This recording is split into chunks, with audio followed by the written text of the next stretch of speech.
Mare tau mau e pongpongi mato tai whanau. Ko tui pio ku kai ke mo whatatai, ke ka matai ko kalai matana tu ngai pongpongi ni, ka i he pongpongi le ko whiwhi ai ke kahe o whawhe ki motol, ke tau pau whatah pa mo whanau ako, ke tau meha ke ki orunga, ke tau taitari ai whawhai ako, ai te he ke toi ngai whanau whomnima, ako amis pa wanoa wataha.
Falala ke Jehova ake kotoa holoto ka ua na alfaati ki hopoto o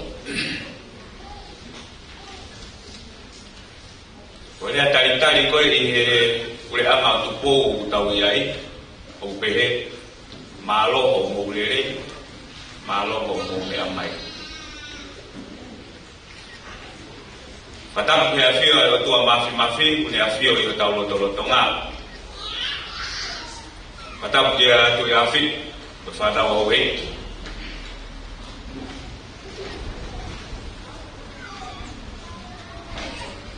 Fatap dia laufil helot Muhammad Abule. Fatap poin ni fala milangi we aho. Folua betangat. Pensimani. Manikolo. Fatap ki he ule ako he ne kau ngawe ke kau fai ako. Fatap ki he Tare kita vai fonua se ko final. Patap ki he fai se kau he ki ha fa uma toma. Patap ki he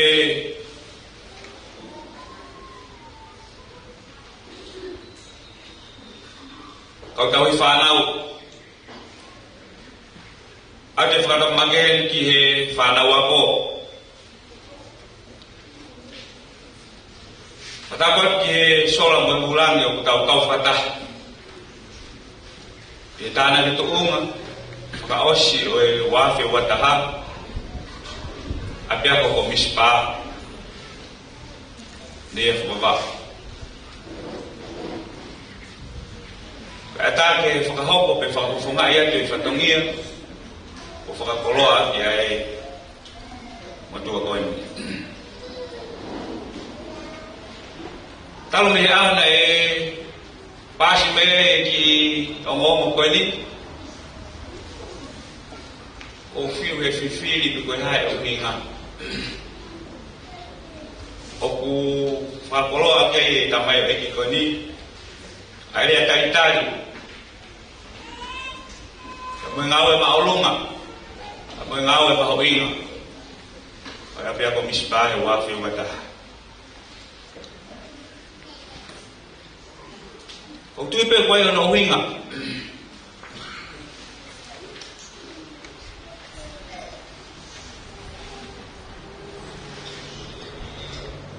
para pia komispa na ye misone ki tauni e foto e fo muono ya ukutui ukulava kakato ye ko ya fokia ko ni ko amo ye kakayako ako ilo habe ofkato kanga ukulave he pure ako ko wa kalasiono ya faale aki he kau fai ako ko kalasiono tu olahi pe te tau pe kalasiono pa hia tako uhinga yo whakakoloa kia ue aho koini. Koe kurea, taritari ki he o wau mahuinga o pongpongini ko sifaya tuia. Tako rea koe kouto mai he pongpongini koe rea ya e poto. O whakatatau pe ki hokutuunga kakasiono tuola. Tako rea ini nage whanongu kiai. Falala kia sihova ake kotoa holoto o oue whaaki ki hopoto o ou.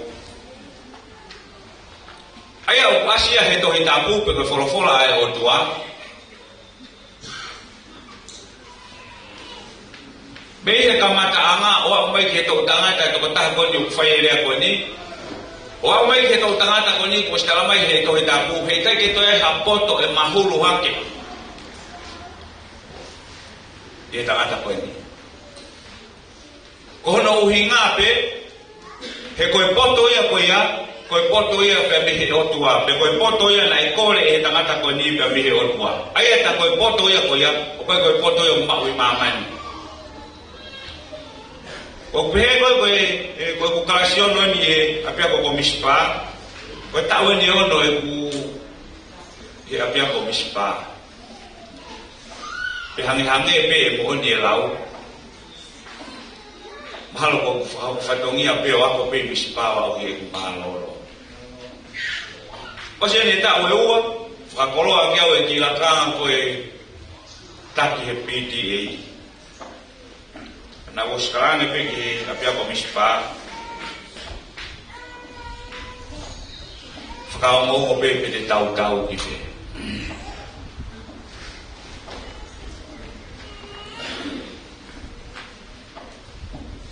koe poto o kufirma o he ahoni ai au kautui tau whamoni kiai whalangi pehe ki e pule ako kare kita mahe whonua o kumau e mispa pe ako pehe tau e ne ono ku wafe mai ki mispa o kuhoko koe toko taha monu ia o kai koe uhinga koe kauwhai ako o kai koe uhinga koe poate o kai koe uhinga koe whakalangi ka koe uhinga o kuya ele sonye taha ihe apia ko mispa o fie lahi pe ko la ve ipe o mau pe ma o e framatala o mai be mi ele sonye o bongi o kuya mai talano fatua ko ni hangi ke fa o sia ke ko fa to kanga ya o firma o ke ko kwa de tau ngau e bongi tawe lima e kuiheni o ko spasia ke toko tahaya ko ya ki he na fa ke taha ko tawe lima tawe ni hono o ko le ki o ki uhiki o ni fa ka ma tama ki fo mo ai te ke shibi ko fe ko liste ke shibi ye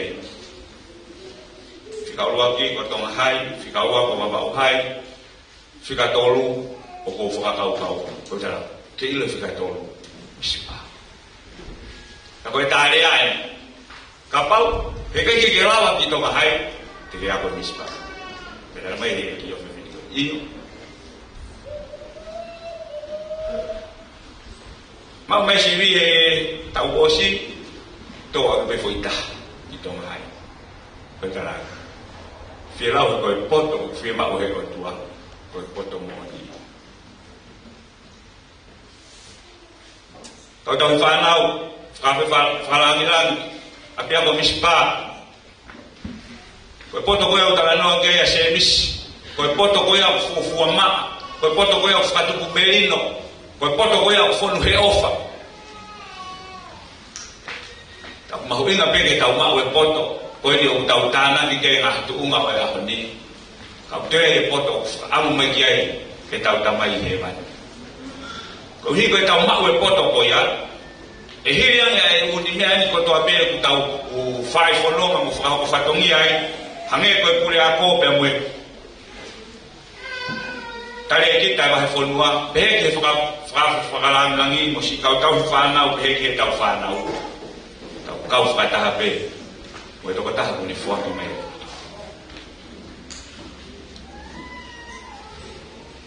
Relation bali ai tamai pe ko ni ke ba kamata ki etau fio ki pongi ni o la ve pe o ka ta fa na o a ho ya ko ni ko a ho fi ko ba ha pe e fo lo ga ko ko pe mo e to to ki a blau to hi pe ta ko ha ta u mo a ho ni na lo do ta ke fi la ve pe ka ta fa na o ta ha o hi a ho ni ko ta fa mo ya ke fi ka u ki etau fa na o on ni kapau pe ngata fai do tonu api fai do tonu mo eta fa nau e te fa o se ka fai ako e ta fie i honora pe ta tawa i beia me ma huinga pe ke tau ilo ko poto ko fo ki mai pe me he o tua te tau fie o te tau pe ko hai to unga ko nga he ko sina ngalo pe o tua ke tau fa feta e mo tau fie i me ko to ape ke ko tu unia pe ko sina ngalo ya o tua ma ki tau ko kalau menuat saya falangilan dari kita fonua kule ako ke mo ka foi ako kau tahu fanau ke pe tau fanau ha ye tau falala ke o tua tau famo mo kiai pe ha pe ni foto ma fatawa pe ye kamata anga pe moere tari pe moloto mafana mo maia o mo tukua me mo taimi pe mo ua ka mo be mai ke tau kau fata fa ke tau fana o se kolo le na se komi ke ai pe te famana tu mai he ki frarea o bom ni manatu poto ko ya fatai ko poto fi ma o he o tau hoko moia ki hono kule anga ko poto ya uni finanga ke au sia e ko ta ko to be ni span o mo na ke fok tala be he witu ma wa ahoni o warema o ke ma o poto ko i fa mai he poto ko solo mo ne ke tau do le bongo Farala ke sihoba, angi holo toko toa. Ya oa te whaaki. Katawa ngapeke tāpakina ki tau tōru e otua, me ngau ko tau pete tau whai. Te bereba e marana, tua whai.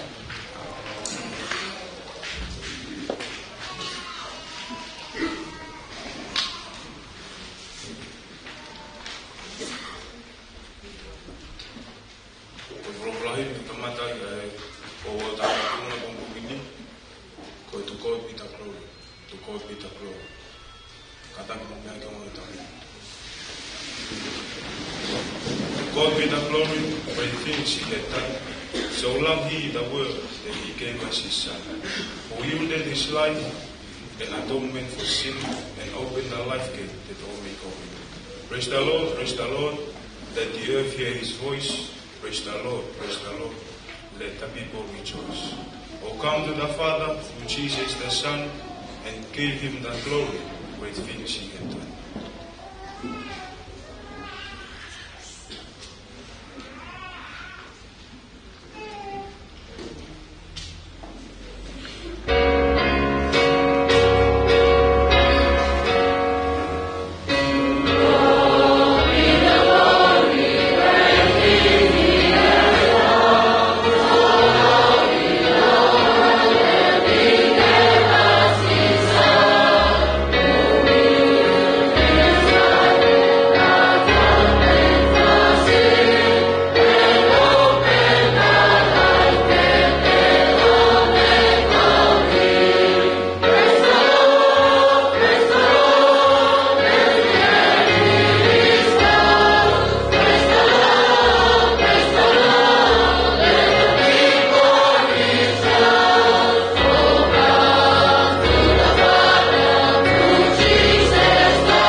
Tau kua whatape pia mo e sāme ku tau hiwa ki tau whawhita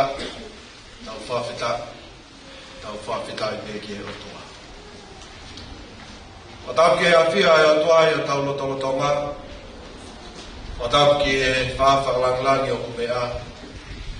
O kore pe mua ke u whanga atu, i e tara whakatapu kakato ko kamata ake katoanga o e hoa koeni. Tā pe mua mooku ai whainga maari e koe ni ke u whakakakato ai whatongia koe ni whaipeha tau poupou Moha tau lotu e bongbongini. O kodui au kai ke aha loto e tai whewhia e bongbongini. E malawa ke whakahoko e o tua mafi. Ai misi pe mo e whakaukau. Nai whai ai sio ki ai pe me e kamataanga o e tau. E tau whanonga mai. E tau whakaako malo e ne tahu. E ko tau i kona ia. E bongbongini. Nai ai ka veinga nai pole ia ke ako anga mispa ke tauni. Ko e moving forward.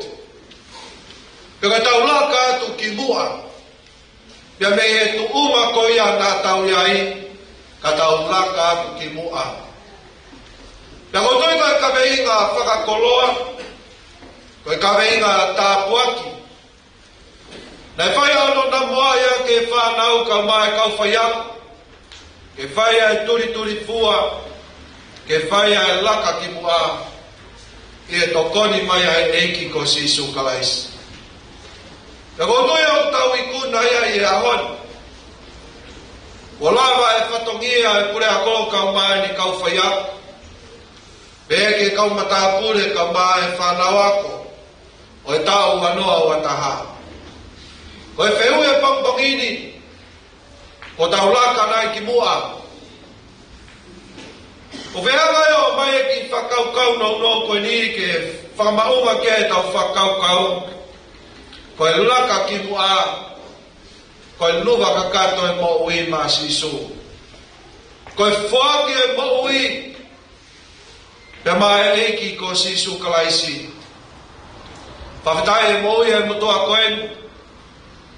E hao mai ke e tō mui o e tā koeni. E nai mai no nei ai pēa ni ihi o e whanau ako. Kau mai kau whai ako. Na nau whaia e whiri ke nau laka ki mua. I e nau tari a eiki ko si sukalaisi ko nau eiki pēia. Mō nau whamaui. Ko whie taki ki tau tolu ki e tā ai ako naki mau inga. I e wholofola. E ako nake e apostolo ko Paula. Ke kakailo ma. O le koti e vai o fulu maua. Pe ako tui o kune hanga o pole ki tau tolu e kau kalistiane. Pe ako ikai ngata peia i e whanau ako. Pe kau whai ako. Ka koki tau tolu e ngai mātua mo tawahi kau a mea i e oua koe. Ai mauinga ke te tau tolu e laka ki mua. Pe mo e whoaki kakato e mo ui. Pe a maasisu kalaisi. Mai o fu mawa ko fianga pe o la vei a koma pe me ai ngai ves. Ka ke to mea pe mo ki api pa ke hanga o lau. E kune hanga o pore ki tau tolu pa ne hanga ako ne kina ki tau tolu. Ai tau laka atu ki mua. Ka koe whoaki o e mo ui. Pe mai e ki. Mai o fu mawa pe ka vesi uraki koeni. E ka ainga o kore ai ke te ngotolu. Koe mea e ngai alo ofa o mo fua e o tua. Ke mo atu o mo sino. Koe wheilau lau mo ui. Mo mao ni on. Mo le leiki e o tua. Aia koe ngā ue ia. O ko tāu mo ki mo tolu. E kaunga Kristiane i e pompongini. O ko toi o kune hanga o whamahino ki a te kau tolu i e mo ui o tau iai. O ku whaamua e o tua ke lupa kakato e tau mo ui. Pea hoko e tau mo ui ko ngai wheilau mo ui. O whoakia ke o tua. E o talamai o ke leiki o tua. O ku whina ngalo e o tua ia. Ke tau whai e ngai wheilau ko ia. I e tau mo ui. Bade tau whehui. E ngai ahoni. Ai ngai wheilau ko tau whai. Pea mai eiki ko sisu kalaisi.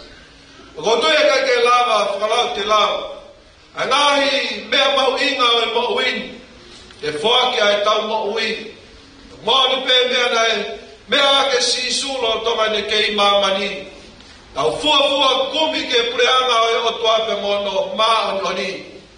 E tene toki hanga o whoaki mai. A ngahi mea ko toa pē tau whaanaua. Mo whaamua e mo ui koe ni. Veso no wa ne hanga wa ne kina tau tol ka ma Kristiane.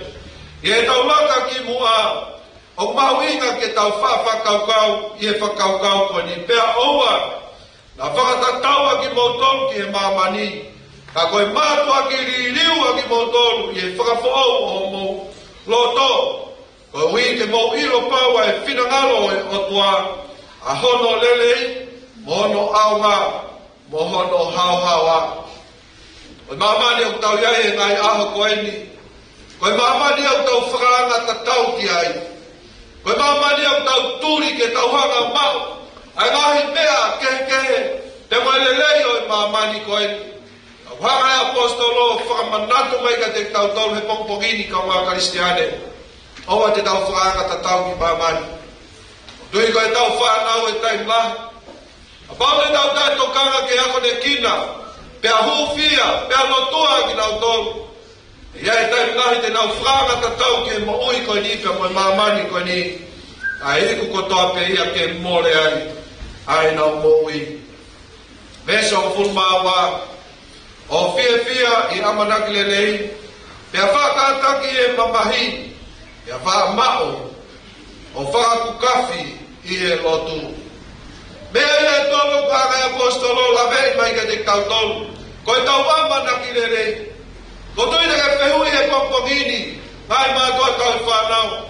Ai tuamana e o mai ai o whanau. Nei ai amanaki. Nei ai a whakakau.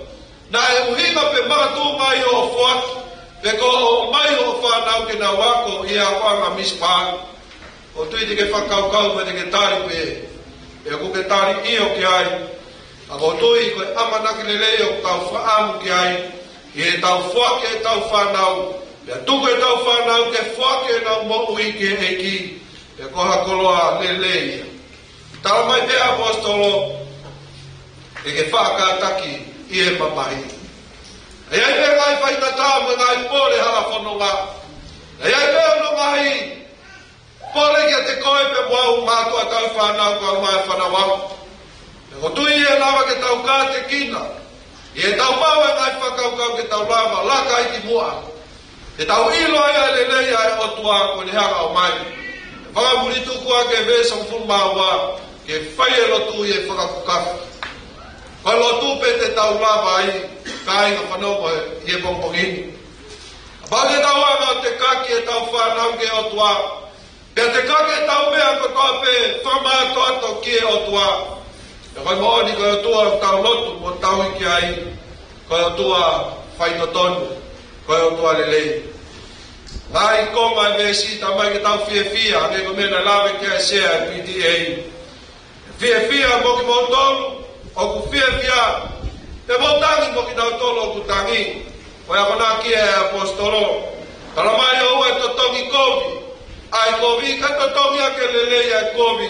O ku whai mai e hata ke te tau tolo. Veso ku mamalu, tala mai ke te tau tolo. Mou i merino.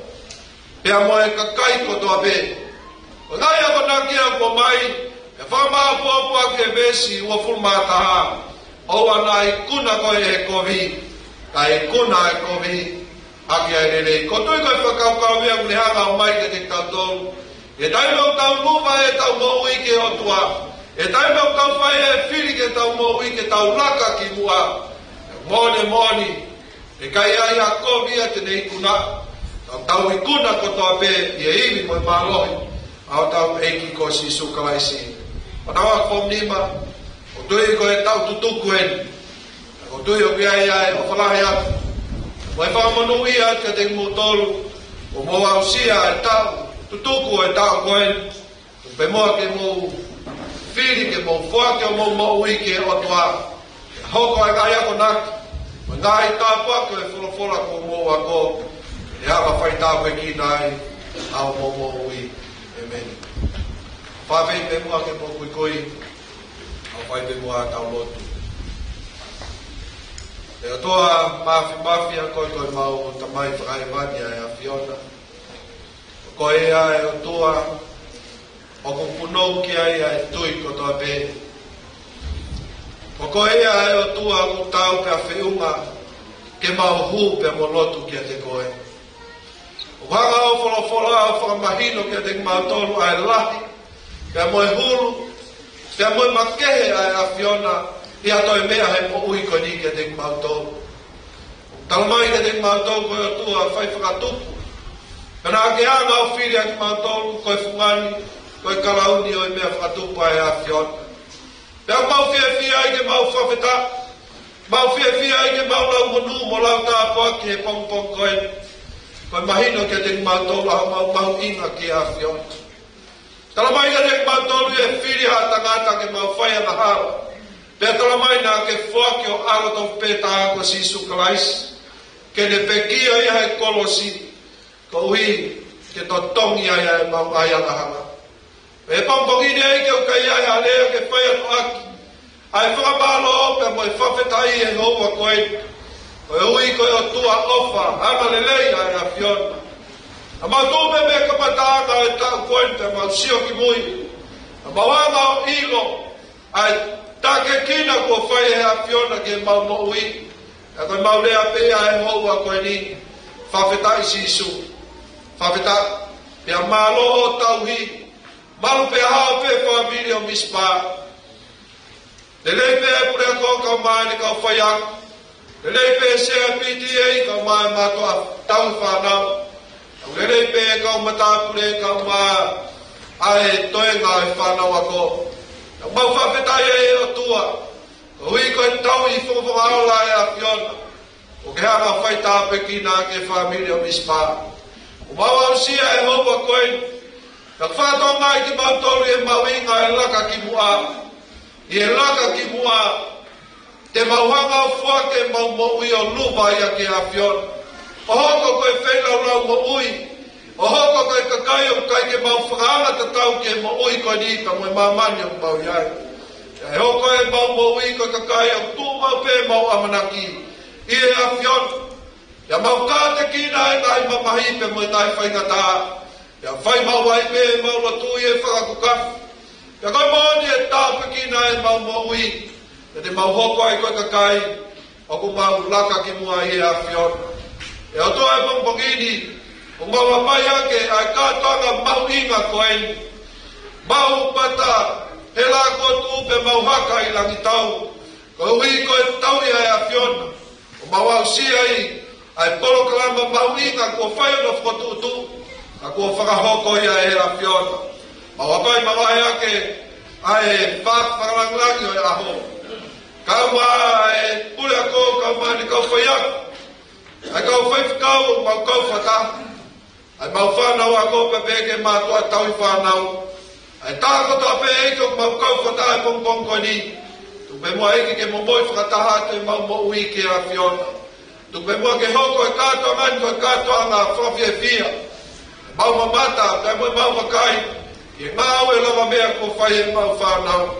Ke haka pe mua whai tāpe kina ki mautolu. Ke i toka mau ia te ki mautolu ai merino pe moe au ofa e a Fiona. Whakakato mai e lo tūpe me langina. Te koe toka i mānanga ho a Fiona. Ke whamore mole ai e mamai tono nou ko toa pe. Mau kore katoa ngai lelei. Te moe ngai tāpua ki. E wafa pe taho mau e ki ko Sisu. Ka koe ia peo mau whamoi e meni.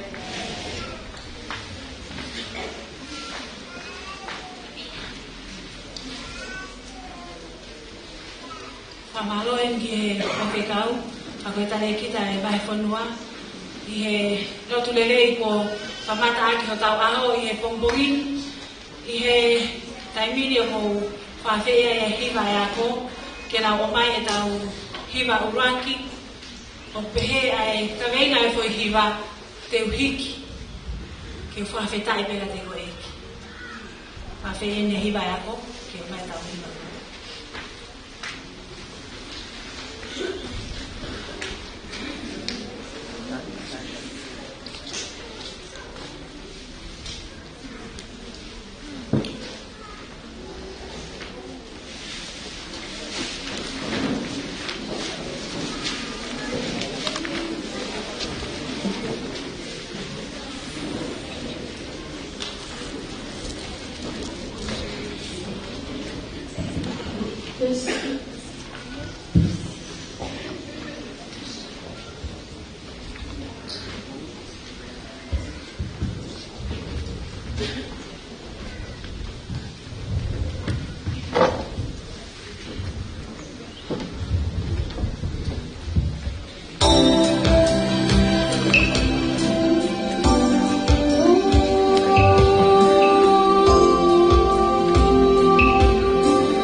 ke whanga e ngai wataku no te mo osi o no whaia nei uani, kai ata mua ka mwasi ne mo te uani, ke ne whahauata ki pōti no ke ni ati ako komispa. Ako whawhetai mo whamaro ki atua mafi, ko hipa ne tataki o whai mai ati ako komispa, o la vai ke mautu utane rei, ke amwhaka osi o whahaita o wanko koe ni. Nei ke ko hala whanonga na whai mo fua, ka koe hala whanonga na lahi mo mai kore.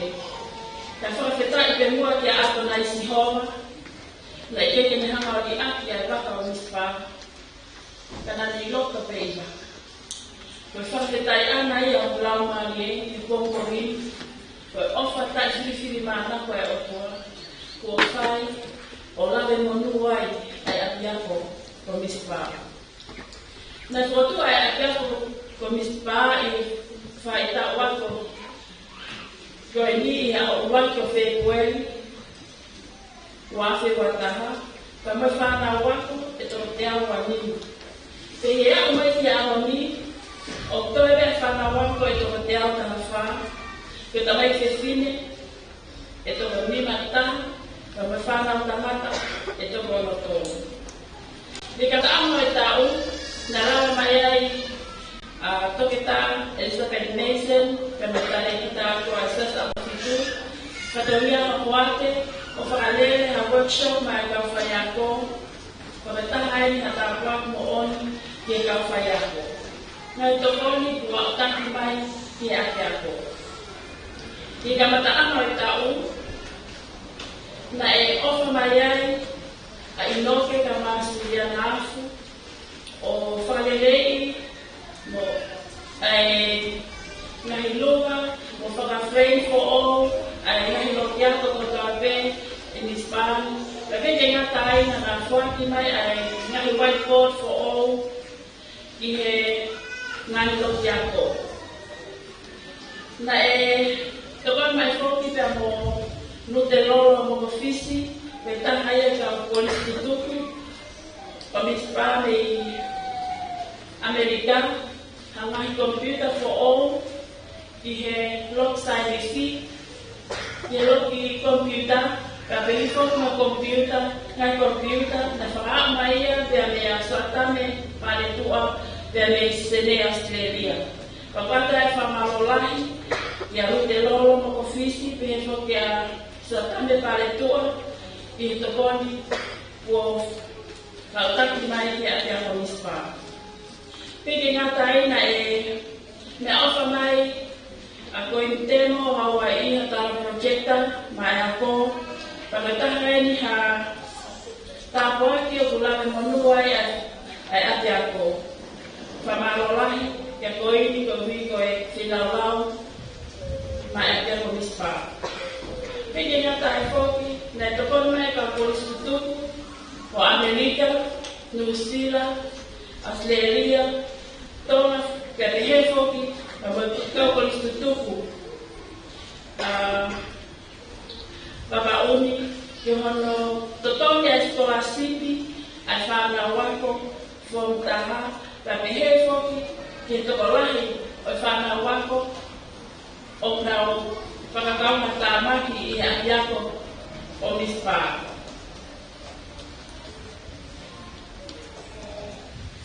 Na au mai whoki pia mai tokoni, pia na mea ileini, ka maso ne vai a taione, pia whoki a Timote katoa. Koe ngai tokoni kotoa koe ni, koe tokoni ia ki he ngai skolasiki, ki he ako ai whanau.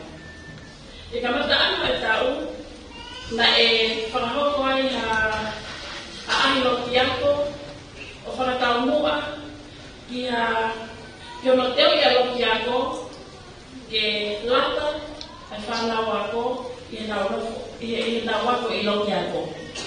Pea koe aloki ako koe ni, na whaki a loki ako le leitaha, ki he whomani, aia na whomani toka na ia Mr. Tangitau. Pea koe aloki ako koe ni, na sponsor ia, paramata o makabe, pehe foki ki stela fotukala o sene o ate whamarolahi ki he kau sponsor kona o whena o lau te rana monu wai ai ki aki a koni. I he lolotonga e tau, nei whahoko ai ha wike lotu ai whanau ako. Pea koe wike lotu me vina e whahoko peia e whaiwhikawa e ako. Seko pe whinau, pea mai whom nima, pea pehe whoki ki a whaiwhikawa loloma. Pea koe taha i ha wike whawhiewhia moan mo whonta apuaki ki he whanau ako. Nei whaosi aki ai wike lotu koe ni a lawa te whanau ako na mai kawhai ako o whanau a ahi o wao atu ki kautou rekereka o makari.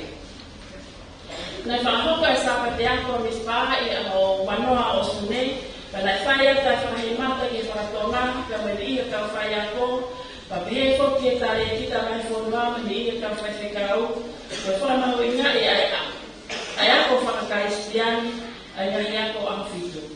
Nā lawa ki tānaki mai, ki kai ngalotu, ki tokoni, ki ati ako ko mispaha, ka ako e whamaro, ka ngalotu ko unga mo oni, ko hui ka mai fuaki ko tawe, ko whai mai mai ati ako. Na e kau hata toko ki whanau ako from Lima, e toko wanoa ki e siri whanoni ako atonga, ka whai pia amanaki ki haola o whakawhiewhia. O gai whoke a whakaamu pe moi bisone ki wāwhi watoru, e lalai ke whakatu ai whomono, a mispa, pea ke ngatare ku te ai whoke pe moi bisone. Ki ono ako i a leso ni industrial arts, ka pehe whoki ke home economics, i e kahao kame mai, i e atia ko mispa. O ko whetuku ai whengamare koe ni, ke whakamaro ai, ke otua mafi, ko ui peta ki hawa, ka me ka teni, ke waka o mispa. O ko ina mapapau, ka nai kai me taki hawa, e kai ke mawa o sia ai kuunga ma o iai i nai ahoni. Whamaro atu, ki e whalangangi, a pompomini, i e netari e whakaase, ke lawa mai o hoko koe whakaase whakarangilangi o e katoana tāna kuunga e ati ako o mispa. Whamaroa ke tare kita e mai whonua wawau, ka whaiwhekau, me mipa kotoa e ko ati ako o mispa. Ka mai kai na lotu kotoa pe, ngai kōpō kotoa pe, o mo whaina me ati ako o mispa. Whamaroa ke Palestine, a misionari, e te kona kotoa pe, o mo whaina ki ati ako o mispa. Pepa ka whamaro te sea PTA, ka umaulakana kotoa pe, ka pehe whoki ngai, mātua tami whanau, ko umi ko mo ngai kōpō kotoa pe, o whaina na mautoa. Whamaro ke kai ngalotu, ka Instituto kotoa pe i Amerika, Australia, New Zealand, ka pehe whoki tonga, ka mawawa uni, i o mou, tokoni mai ki ati ako mispa.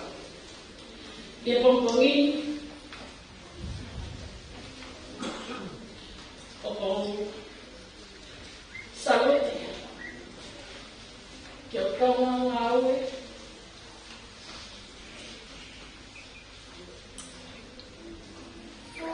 ai o anoa kota. Neau, nai kei a more a ngaue, ka ia amoni, o tau ikunu, pe mo whana lo lahi a tuai, kia mo tau, ia mo tuta whaaki, ka mo tokoni e sine mo tuan, kia o sia e tau mua, o tau ia ki a koni. O waifu mea whakamaro, e kongkongi, ke toko oua, kau whai ako, e kai te mautu e kau whata, e tau whore.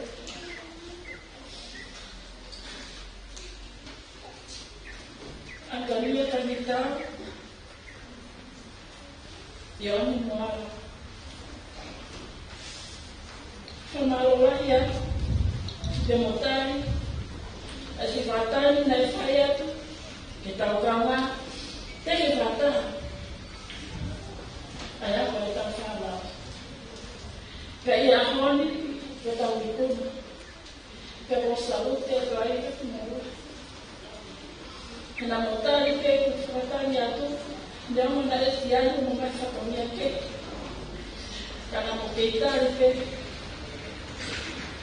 ki mora kamai o te kone me ke te atu. Ka koe tala manuria, ke ki moa. Koe hala whanonga te mo iai i ka hau ke whai tāru kina ki moa e eiki. O atfo ki ai whamaro, ki e whanawako. Na mo whiri, ai ahiako mispa, ki mo waka i tāru. O ata tāma manuke ki mo tōru, kia te hei whoki, o tāma manuke, ki ka lasi, o wanoa wataha. Kei ke ilo ke wana whewhea hala whanonga, ka ko whamalorahi te mōtoru, ko ilo e tōrahi a mōtoru, ko mō kupe i e kei te rifai a hoi, e kei te whai a whoki. Ka ko ata tala manu, ma o wharahi te mōtoru, whanaraku whokumina e whokumina. Ki e CPTA, ka maulakana ko toa pēra PTA. O salute ke mōtoru, ke pōkongi, ko mi ka nai tuta whaaki, ko mangai ko ko toa pēra, o mo whahoko mai atia ko mispa. Kei na lea wheu, ke whai a ake whakamaro ma pōkongi. Ka tupe mua te ato nai si hova, ke ne whai tāra ko kina ki mōtoru. Oka ke mō mau, ka Christmas whia, ma tāko o mōru i whaapapa atu, ma mō serani ki whai tāko mia.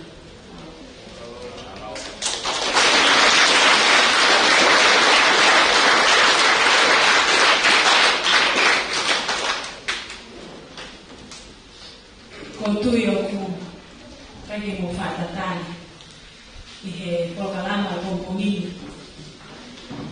Ka koe tawa mai ki he houa pia koe momenit koe ni, ka momenit e ni mātua. Ka pēwho ka te tātou whanau, e tau amanake tau whanongo ki a loui, ai ngai pale, mo e ako ai whanau i he Pomponini. Koe ai o whawheri ai ai tokonu prea ko, starek mātui miko, kene hui, ai ngahi pare mawahi, o e wata nai tūma, o e Pomponini.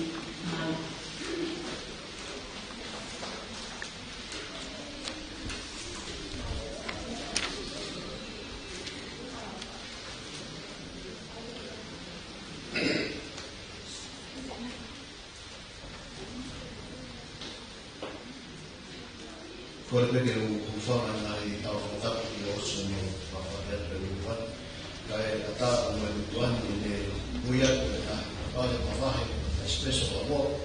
Ka e a piako miswa i tāu wāke mataha. Kai e kore ki whawharangari. Ka e anua ki ana wāke anu e nai whare tunu.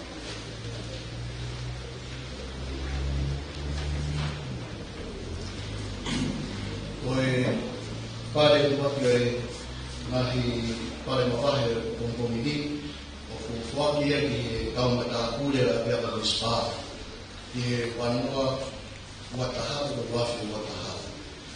Aia koe mata kūrera hi whiwhine mi whaneroa whotuhaa tawaneleka hapai horona o tui mawau ka misa ki ni moa.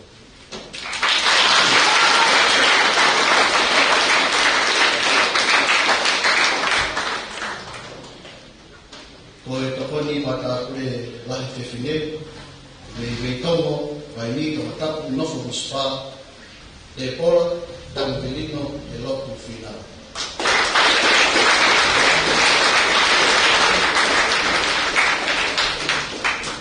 Hoko mai e ka matapu le whewhine, mere hai kerensia ka whaatu foriaki, te fisi pa mai motu nofo miafu.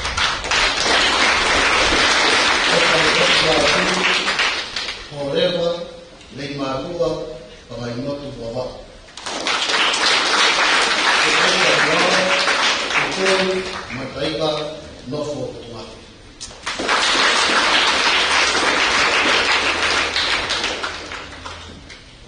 Koe matapurelahi tawai tangata, me nomuka hapai, me tomo tangatapu, etika mo ui he keresi tawelani.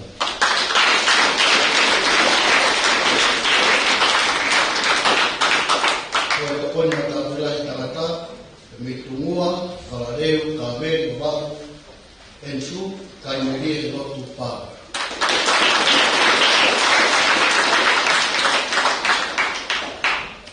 Iko na kupou, whelemea hapai, o koa wawa. Sema ni kalifolawa muriaki, waini kamatapu noko nispa.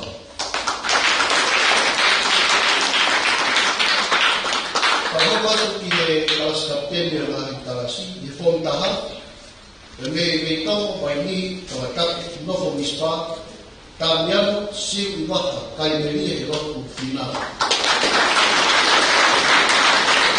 Me tomo me mataho ni ofo me matua taura otea no fobene ka bene wao me llame sanamoni kuko. Ontoni me tomo tua kamatapu vai malo, talao, tuan pare babaku, biela longan. Kota, utui matai tanofo utumake, setai tamuala. Terita faula, lompaku, tawa, tawa.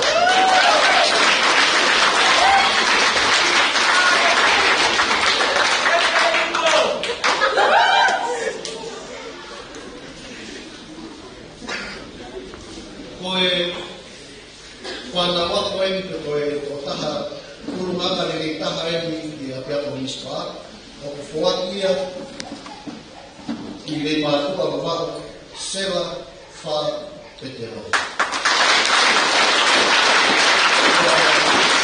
Koe kahasiku ngama le taha i e tamai tangata fuatia ki whenemea hapai, o koa wawao e kuna kukoa.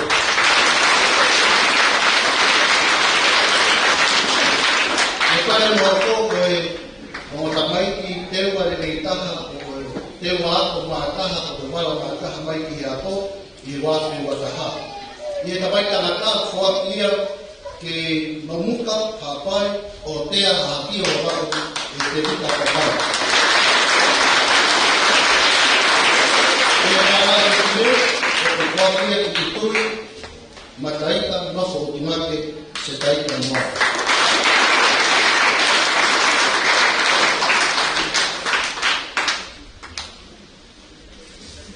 Ato e whamaro i he whawharangani i he waki na he pare. O whawhi hene a e pare ki ta o e vai whanua wa wau, e koko atu e whaki na he pare honi o hoko.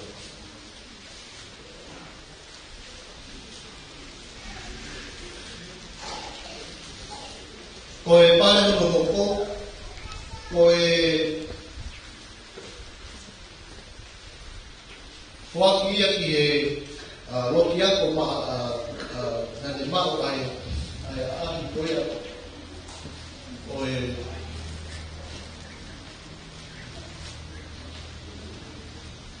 kata ko e o tamai ke na e whaikakonia i loki ako ka tau pe loki ako pe mo tua foki e tau wāte wataha. na e tatau pe na fai katungia i oki a kope pe he fuki ke na fai katungia ko ia te mi kua ko e tamai tanaka fuakia ki a etika mo i he te resi tawelani no muka hapai o te mata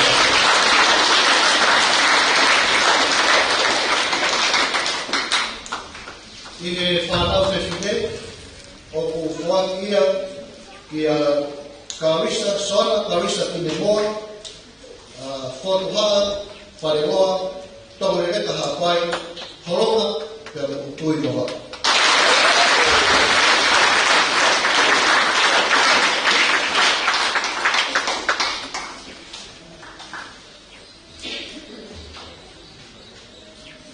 Tau homan ki he whaatu koea e pare ki he lokiako na ni mawa e ahi lokiako koea ai whana wako ai lokiako miswa.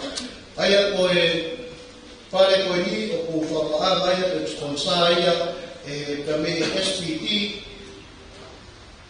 Aia na e whakia ki he lokiako koea te koe whomtaha.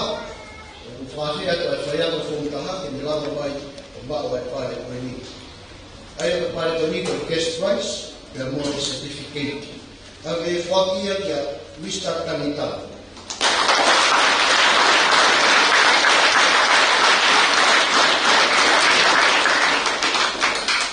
Ko e pare hono hoko, ko e Distinctive Adventist Pizza Award. Pea ku whapaanga pepe o sponsorin SPT. Aia ku whakia kia Ritia Wholau i Honolulu Miko.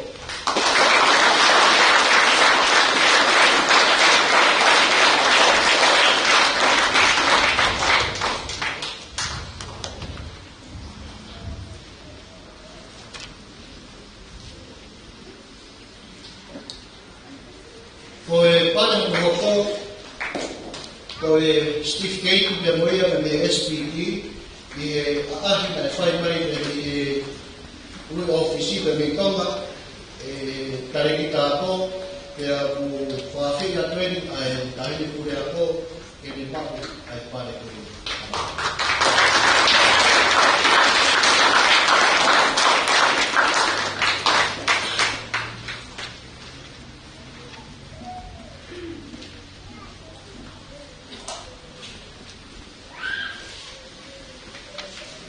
E whakawhonga tu pēpea mo e whakamawa e ako whakaisiane a ki sia sahapitu.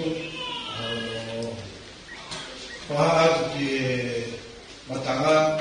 O kia e skolasi pe eua o kuhanga e he whakamawa e ako koea ni sia na tonga. O sponsor ki hao tamaiki e toko ua pe me he whomima koea ni spa. E na ki e hoka te na ako ki e whomono koea ai korisi piura ki tonga. E totongi kakato e na totongi ako e tau kakato e ta e vege na ako na whamau i ako ama piula.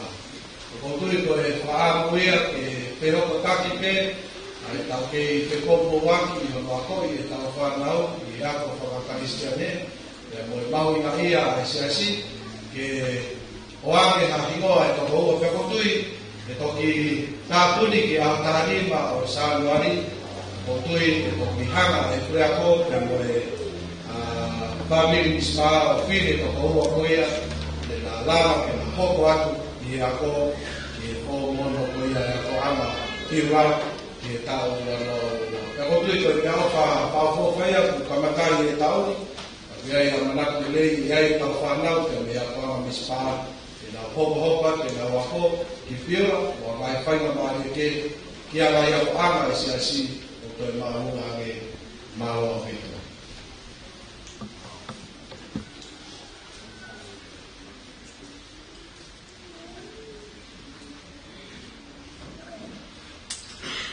Ko e pai whaosi i he ngahi pare mawahe. Ko e kutuan e Academic Excellence Award, scholarship ia ka mo e Steve Keiki, o ku whaki ia ia e ka mo uhi peresi tawelani. Mua hakai e kore.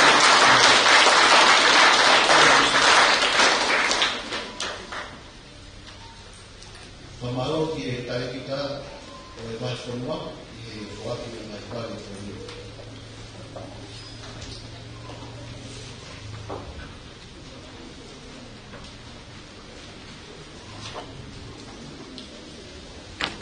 whainga mai e koe miko koe whawhi e hiwa e ako i nā ome e tau hiwa. Ai au koe he whalahi.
Sai tau hoko atu I ngā pare watu he soni, watu kurua I ngā he soni ata, watu I pēr e wāwhi ki he whawhalalami, e whakati nei hama whapi ane ngā kai.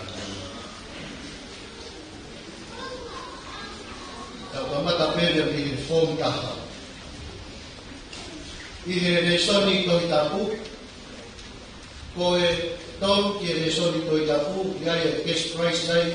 Whapaanga ia i he hoate a mispa. Ave ia i he whanga pilo le moto matapu. Whala leo. Wheretoa. Loro pa lobe no esu sālo te. Nofo ka meri wa wau. Ana pasimaki lorona.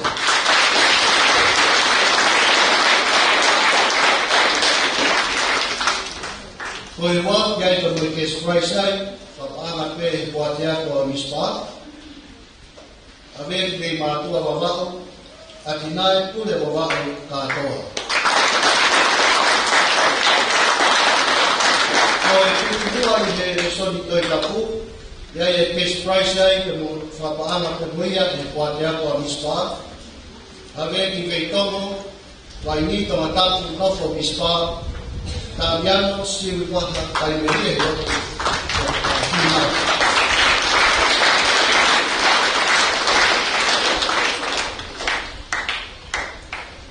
I he lesoni whakabilitalia ko English, gaya mo guest price ai whapaanga te moia e he whatea ko mispa. Ko e tolu, whanga apuro leru tomataku, whala leu, wheretoa, loro pāngo, ano eso sālo te, nofo ka veri o wau ana pasimaki lorona.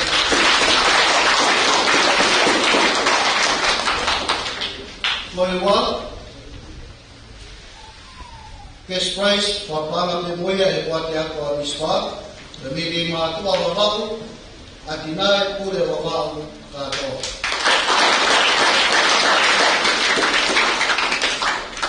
Koe tuki mua i e resoni Kapitalia, Cash Price, whapaanga te moia e kua te ako a mispa, ka me me tomo, vai ni tonga taku noko mispa, ka miau siu waha kai melie he loku whina.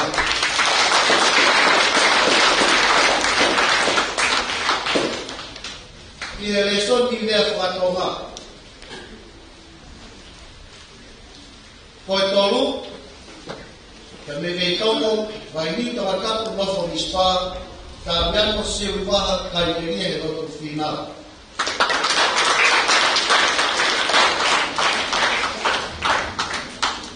Koe wā, whanga pilo leru tonga tapu, whala leu, wheretoa, loro pāngo, mo teso sālo te, nofo ka meri o wau, ana pasimaki lorona.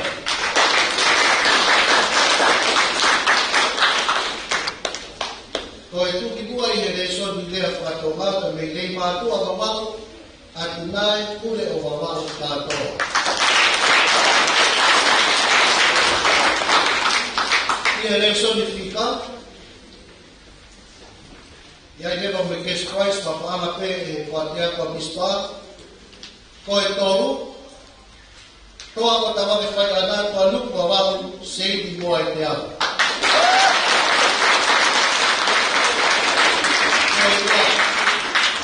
Mei mātua wawau, atu nae kule o wawau kātoa. Koe tikiua i e resoni whika, e mei mei tono, vai ni toma tapu nofo mispa, ka miano siu waha kai merie he loku whina.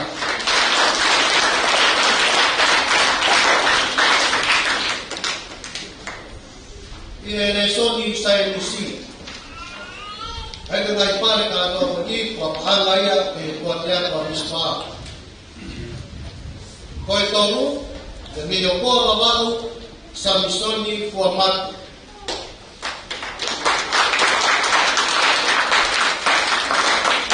Koe wā,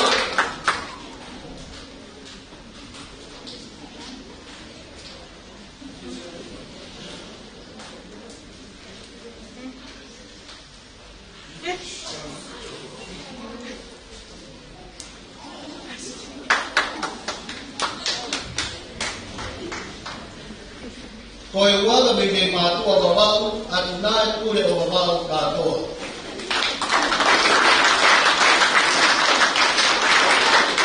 Koe kukumua te resonu sainisi, le me me tomo vai ni tonga tapu, nofo mispa, ka miano siu waha kai merie loko.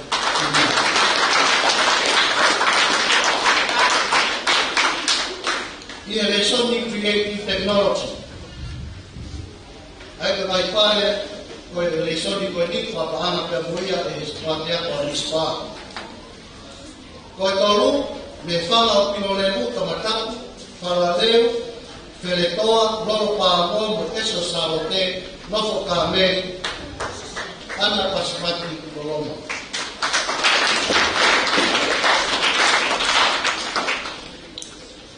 Ko e waka bege matua babau atunai ure babau katoa.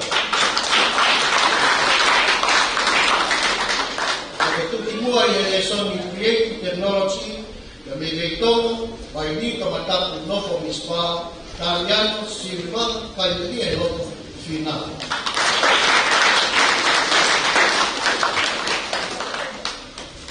I Sony Tonga Society and Culture When I party a Sony Queni, what can we and what they are for this part. Coitolu, Fala Piloreu, Tamataku, Falareu, Feletoa, Lolopa, Novo, Eso Sarote, Nofo Carmen, Novalo, Ana Pasmati Lolopo. Coitolu, Abel di Veitongo, Vaini Tamataku, Nofo Mispa, Damiano, Silva Paimeria no final. Dua yang Sony Queni, Mili Matua, Babau, Atunai, Ure, Babau, Kato.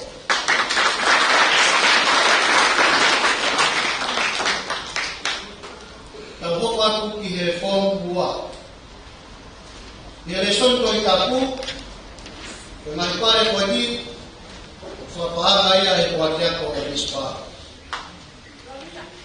Ko e tolu, tumua hapai, halafuri, vai malo, falareu, kamen, babau, tupekai, asen, Henry, Pal.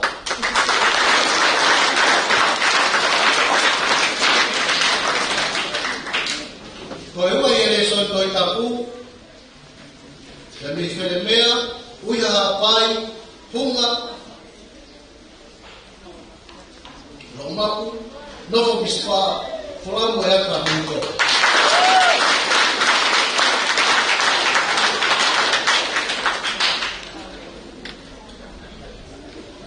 Oi tu que moia ele só foi tapu,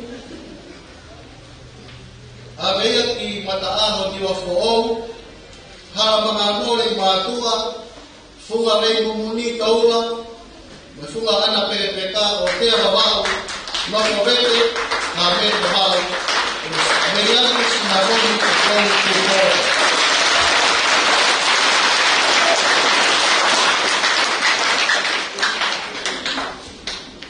Y el son ideas capitania. Ngai pare ko ni o papana pe de moia e kuatia ko mispa.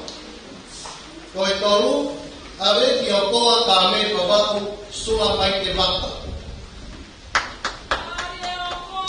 Ko e ua, ave ki mai ni, me tomo, araki whanua tamataku, umua hapai, nofo mispa, e Jeremiah Eric Stevenson, arakini tutupo ibu.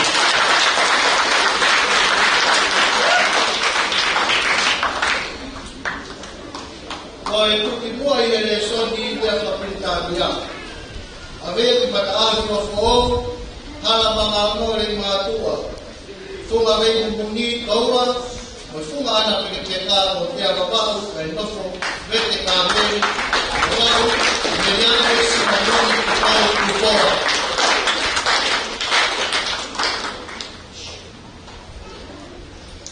I ele Sony ia whakatonga. Dengan dipare ko di ko fapala pe moia e kuatia ko mispa.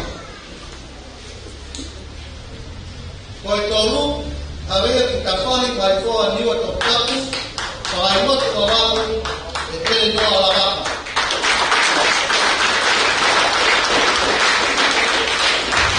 Ko ua ave ki vai ni ve tomo ala fonua to mata.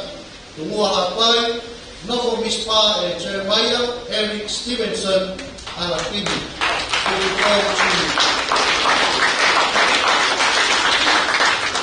Koi kutikua ia resoni ki te whakaroma, te rawe peia ki mataaho ni wafuau, hala mga nore mātua, funga mei mumuni taua, o funga ana perepeka o tea o wau, ai nofo kete ka mea o wau, o meriane, sinamone ki roa.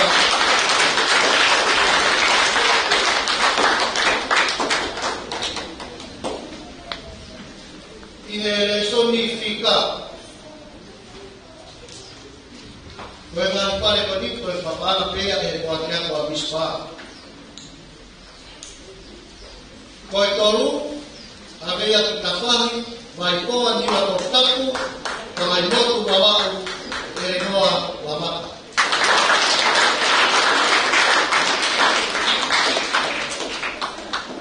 Koe ua, i re sonu whika, o awea ki hasini tamataku, ka mai motu wawau e maseta rohea.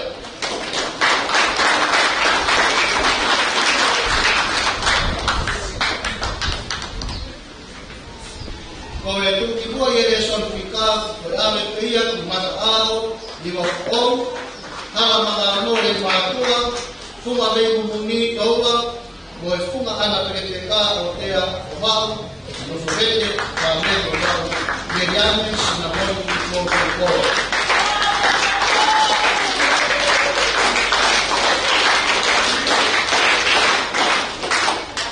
Ia resoni saya misi.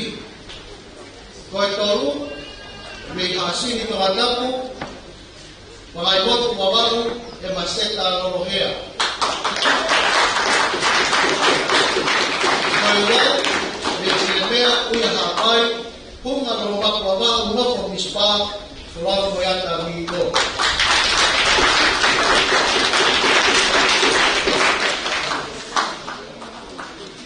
Koe tuki mua i resoni saya misi, mi mataaho ni wafuou, kara manaonou, nei mātua, funga vei mumuni, ni taula, moe funga ana perepeka o tea wawau, nau pete ka mea wawau, e mariame sinamoni ki tau ki tau.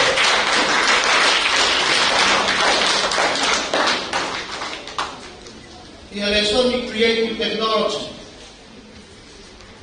Ngā ni pare koni, koe whakaana peia, ke me poate ako ai e wā nispa. Koe toru, me me o koa, ka me wawau, sula mai te waka. Koe ua, me me kutui wawau, a marani ka lawaine sky on lolo.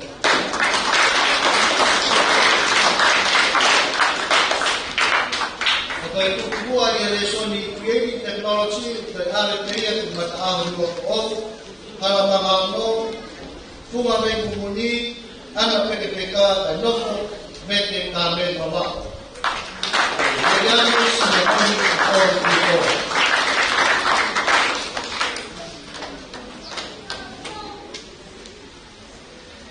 Ia resoni Tonga Society and Culture. Ngai pare o re son koni o koe whaku peia e whate ako a mispa. Koe toru, me mei waini, mei tono, alaki whanua, kamataku, urua hapai e noko mispa, Sir Maia, Eric Stevenson, alakini tutupo. Koe ua, mei whenemea uia hapai, hunga no mamaku wawau e noko mispa, soa moyata wiko.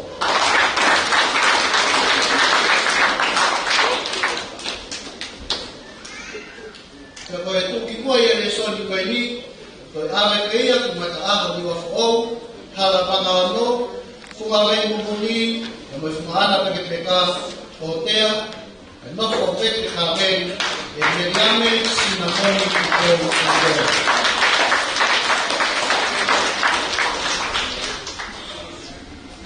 Ka hopa tai pe ki e whontoru, pere whonto e whontoru.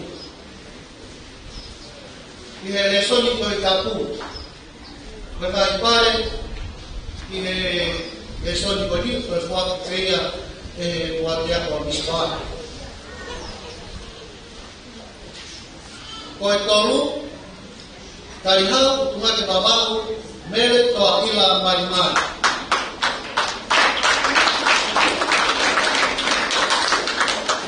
Koe ua, kami kolombotua tomataku, vai maro, talanga tua nipare babau, Yela Longani.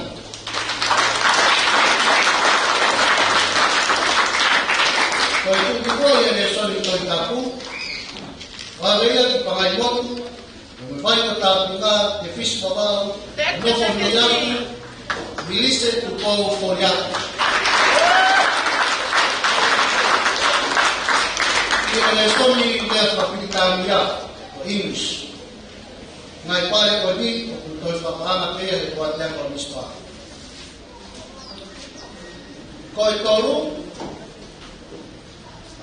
koe ua, kata, awele ki karihau, kutuhake babau, mele tua ila marimari. Koe ua ki kaya mahamari, awele pangai motu, vai o tātunga, te fisi, nofo me yaku, e mwise, Koriaki,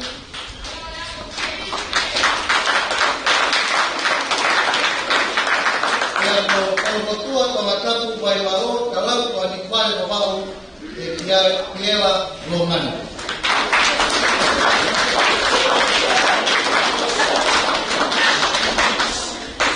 Iele soni lea whakatoma. Koe tolu, kami kukotama, wale roa hapai, Hunga, pangai motu babau, winieki, tortak.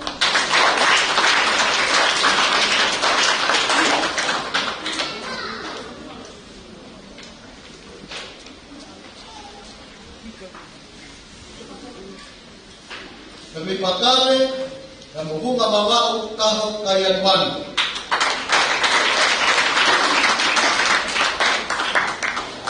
Untuk ibu yang esoni lea whakatoma, mi kotu matuku hapai, pangai motu hunga babau, mere nai me kouri.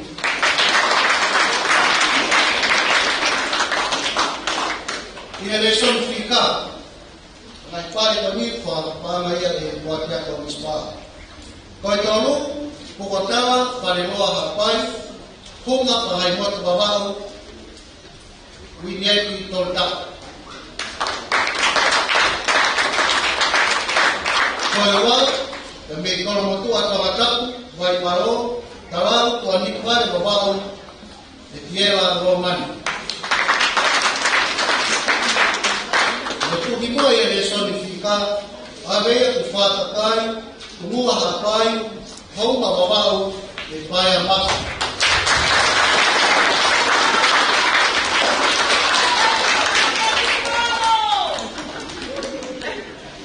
Iele soni sayansi.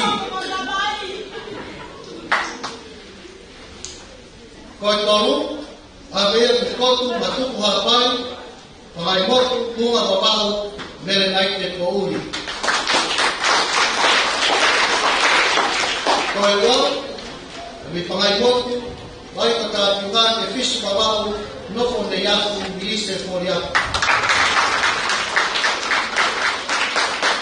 Tukikua ye son sayansi, abe ki kolombotua tomatapu, vai maro, talang, tuan ikwale babau, Yela Longani.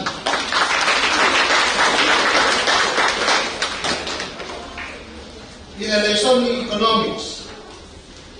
Koe tolu, masilamea babau, Yela Tuheawa.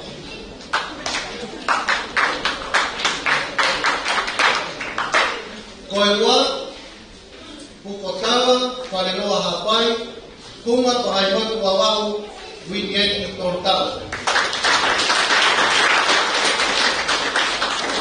Ia koe tuki mua i lesoni economics, tapi kolombotua tomatapu, vai maro, talau, tuan ikware babau, Yela Longani. Ia lesoni tau tohi koe accounting. Koe tolu, kami whakakai, tunua, hapai, hauma babau, paia maki. Koi wak abia ki makawe kuma mawau e kaho kaya nuan. Awe tuki noi e resoni tau tohi kua kaunti awe ki kolomotua tamataku wai maro talau tuani kuana mawau e kiela mongan.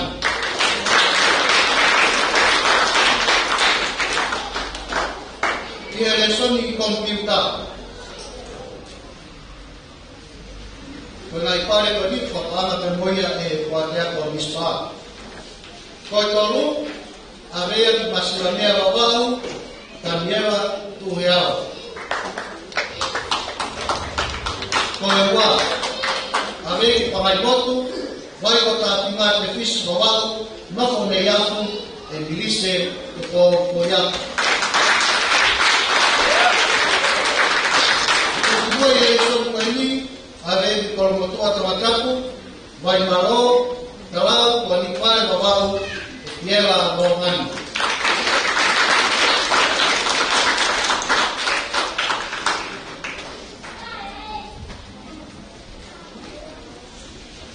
Ia resoni sio karafi koi tolu kainau kutuate wawau mere toa ila mai koi wal pakai motu nei matu awal lapa mafi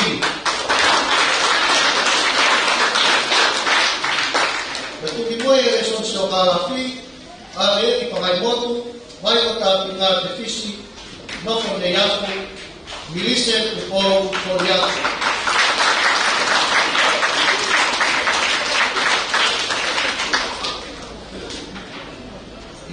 Lesoni ko e tonga te moyana whafonua.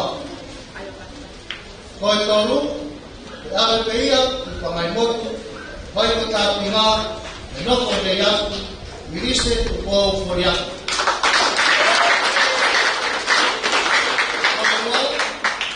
Awe ki kutui mawaku, e te pōu tā ofa. Ea, koe tuki mui e lesoni tonga te moyana whafonua, awe ki whenetoa mawau e moto kairerata.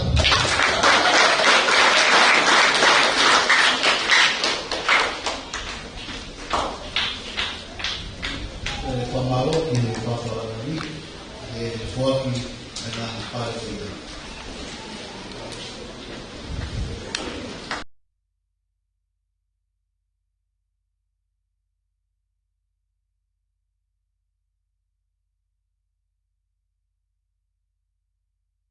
Osia anu ni kwa tataki peni matolo e kwa hiyo manake maogiva ope lead milo.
pe ke o pe nia ka hoko atu ki le rolo e fuipa i pare fa fuile soni ato e te e kore ki fa lavi ka ka te mua ki wa ki ali na pare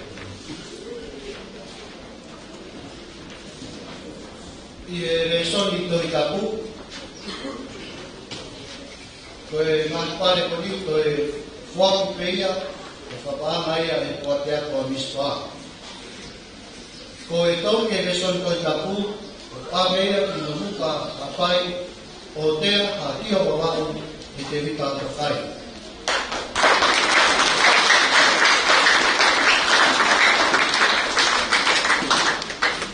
Ko e wa, me mataika, tui wawau, e nofo o tumake, se taika mwara.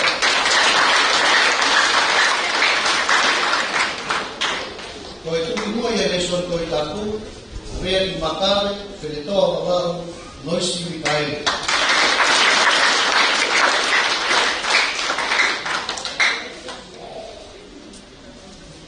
I e le son i English, ko rea whakutania. Ko e tolu e vei popua tonga tapu, mangia wawau, sione paratoni veneta.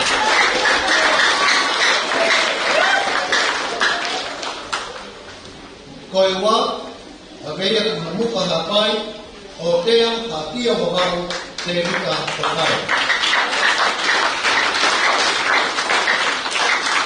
Ko e tuki mua e le son whakilea kapitania, e mi mataika, o tui wawau, e nofo o tungake, se taika anuara. I e le son i lea whakatonga. Ko e toru, e mei makawe, whenetoa wawau, loisi Mikaele.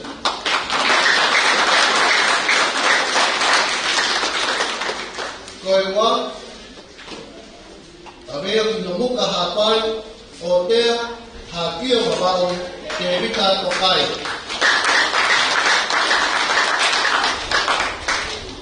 Ka me tuki mua e le sonu te whakatoha, e mei mataika, tutui, e nofo o tumake, se taika kuala.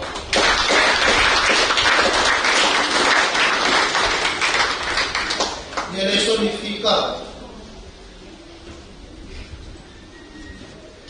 Ko e wā, e mei popua tangatapu, mangia morao, sione palatoni, vereika.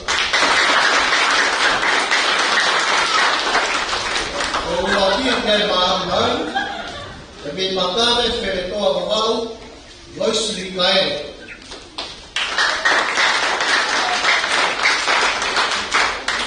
Pea mo se taika moa, e mi mataika, tutui, e nofo, tutumaki.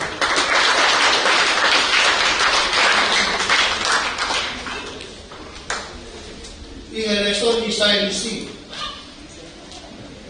Ko e tolu, a veia ki popua tamatapu, mangia wawau, sione palatoni vereisa. Ko e wā, mi makare, whenetoa wawau, loisi Mikaele. E tuki mua ia e soni sainisi, e me mataika, utui wawau, e nofo utumake, se taika moa.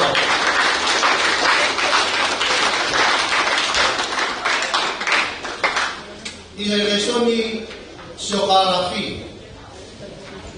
Ko e tolu, a veia ki vaini, rei tongo, ha kame, alakifonua tamatapu, tungua hapai, e nofo mispa, hainite o e hala kamui, uronga atonga tutupo.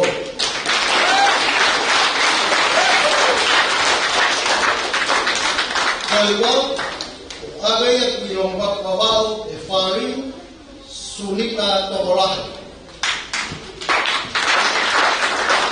Kaya kung ito ay isang mistakalafi, ay ito makane, whenetoa wawau, loisi Mikaele.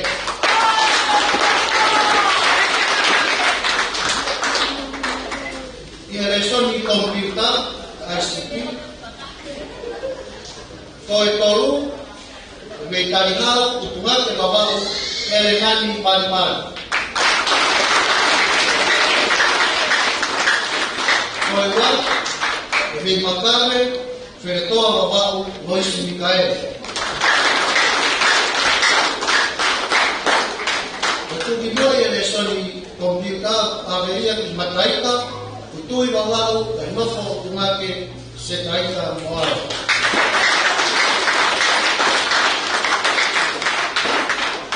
Elesoni economics. Koi tolu averia talihal utunake babao erenani man. Koewa averia kinobuka hapai Otea hakio babau te evita tocar. Tukibua ya lesson economics, aver mataika, utui, nofo, utungake, asetai akuara.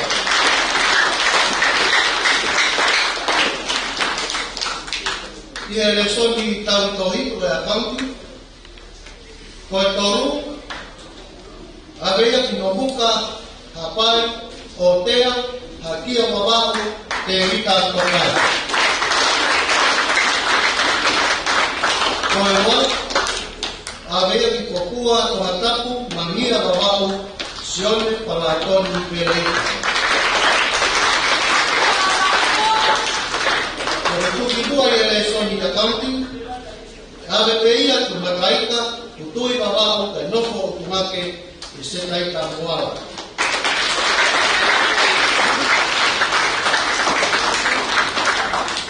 Ia soni tonga programa Fuafonua.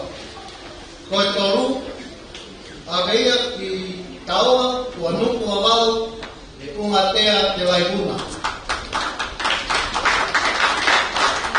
Koi ua, aveia ki waibui e tongu wakame ala fonua Tomataku, tumua hapai, kai nofo mispa, hainite o hala tua mui, kulonga atonga tutuko. Tukiwea lesoni, tonga kamana Fuafonua, aveia ki makame, feretoa wabau, Lois Mikael.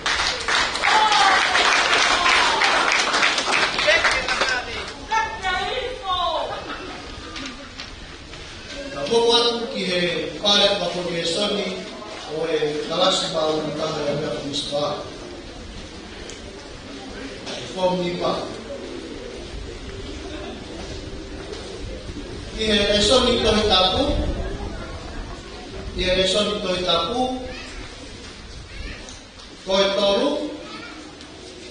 Aveia ki whaneroa, whakuhala, ki hifo tohonereka hapai, Holonga, utui babau, e soana, Karisa, manaku ki Georgia, Kinemoa.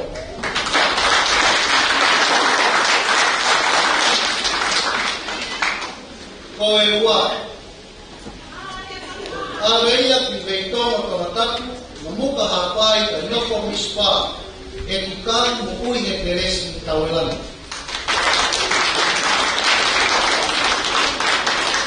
Tukiwa ya lesoni toi tapu, aveia ki vaini, veitonga kawataku, ka noko mispa, te tola, tangi merino e rotu final.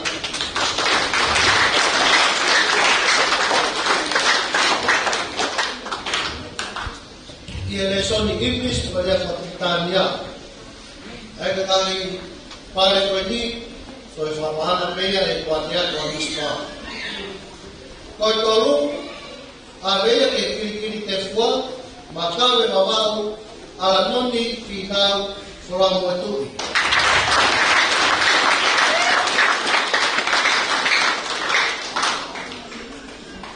Koi ua aveia ki whareroa, whakuhala, ki hifo tawarereka hapai, holonga, utui babau, e soana, Karisa manaki ki Georgia, Kinemoa.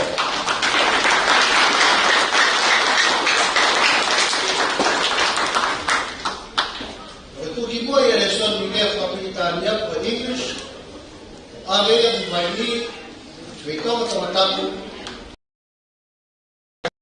de Pola, Tan Merino e Lotu Final.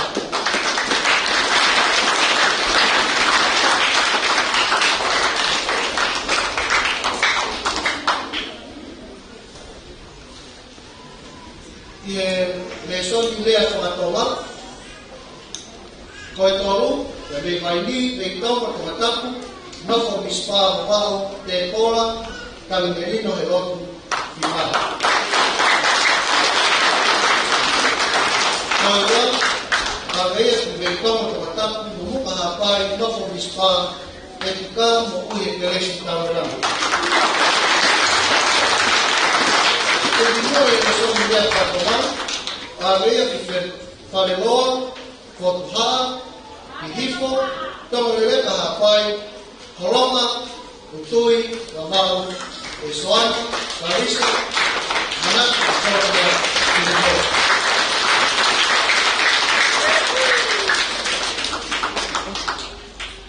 y eso significa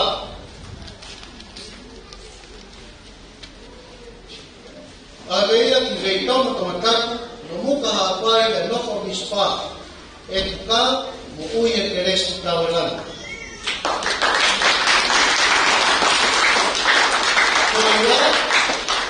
había que vai ni veitamos tomar no formispa o bao de Pola tan merino de lotu final.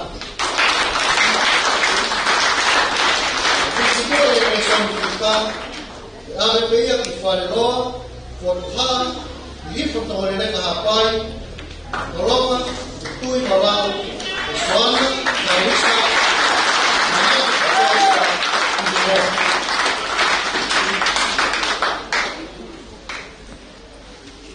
e a eleição sai em si. Na fare quelli fa ana per poi e quattro anni fa. Poi tolu aveva tutto a fare alla funi vai maro falareu camel baba e su belie lo tu palo. Poi aveva come molto vai botar pingat de fiscabal, e não for negado, mele a carencia da parte do negado. Mas tu que tu ele só sai de si. A veia que ferve a rapaz, o coa babau e cuna de coa.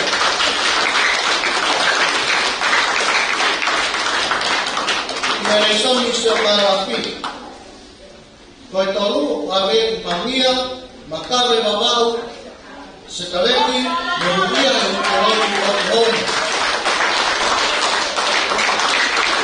Koiwai, ave diferemia hapai, okoa babau, ikuna tupo. Continua a direção solar aqui, ave continua hapai, halaufuri, vai marou, falareu, camel babau, entru, meria merogu, pai.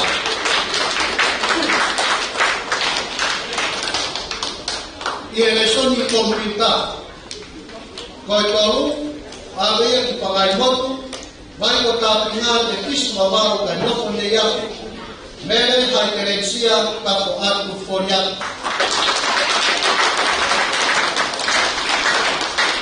Koiwa, avea ni fareloa, fotuhaa, ihirko tamoneleka hapai. Koloma, utui babau, esoana, carissa, manaku Georgia, Kinyo.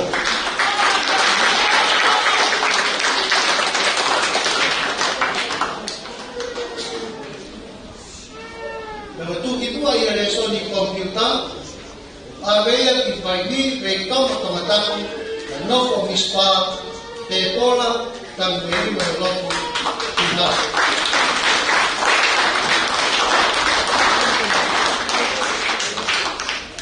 E eleição econômicos. Foi tolu, que a leia que vai ni, que então o tomataku que não formispa te pola tau te lima e loto final. Koi wā, awea ki horewa, rei mātua, pamai motu wawau, e sios ana rātu. E tūpino i Lesson Economics, te awe peia ki whareroa, kotuhaa, i hifo tongo leleka hapai, horonga, te tui wawau, e soana, kaurisa, natu ki tōtua ki mō.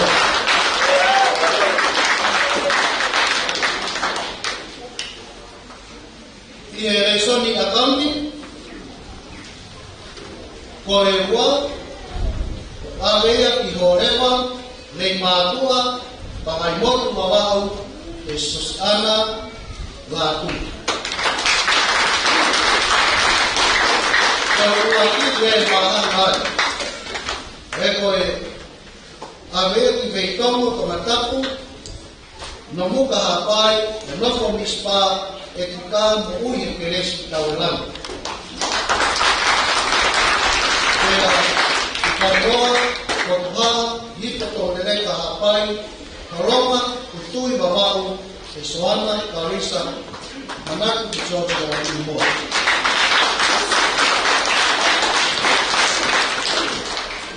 I e Lesson i tonga tameana whawhurua, koe wā, we mahalai, we horewa, rei mātua, panai motu wawau, sios ana lātu.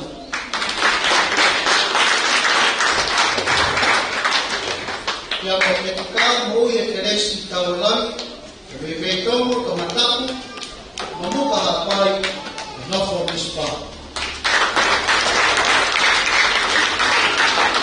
Kikua i e Lesson i tonga pamureana whapurua, e awe peia e whareroa, whatuhaa, i hifo tongo leleka hapai, horonga, utui wawau, e soana, kaurisa, manaki, i tōtua ki moa.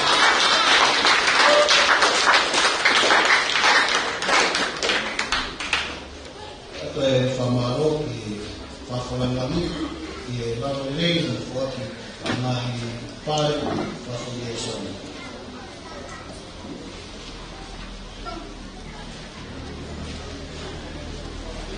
E vai na Maria Conita da Toia, whanau mai ki a Kohiva, ma oski ni a ana mispa, e vai ma whaamu ia.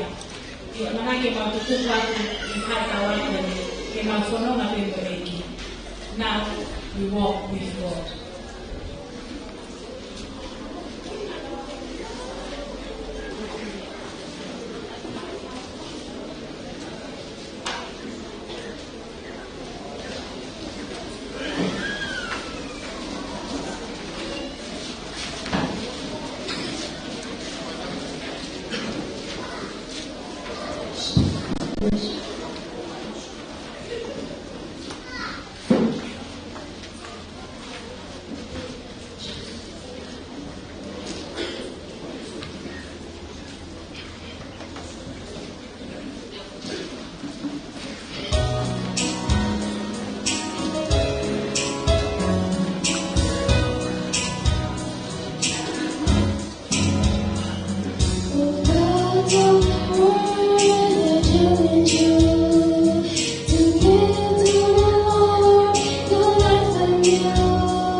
wata e whamaro ki e whaihiwata no e hiwa e ato i e koko hiwa whaaro wata e ato. Tau hopa trenu ki e toki mua i e ngahi karasi tataha. Ai koe kaho fulu toki mua i e ngahi karasi tataha. Ai amatalau neta me e whika hao fulu pea atu e kore ki e tolu waki ua pa me tolu i no to grava mai ki mua ki mau atu mai.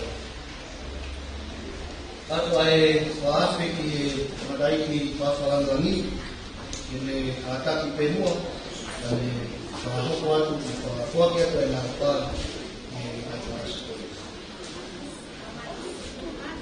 Ko e hongo furu i e karasi ko ia e whomtaha, karasi ko ia e whomtaha. Ko e hongo furu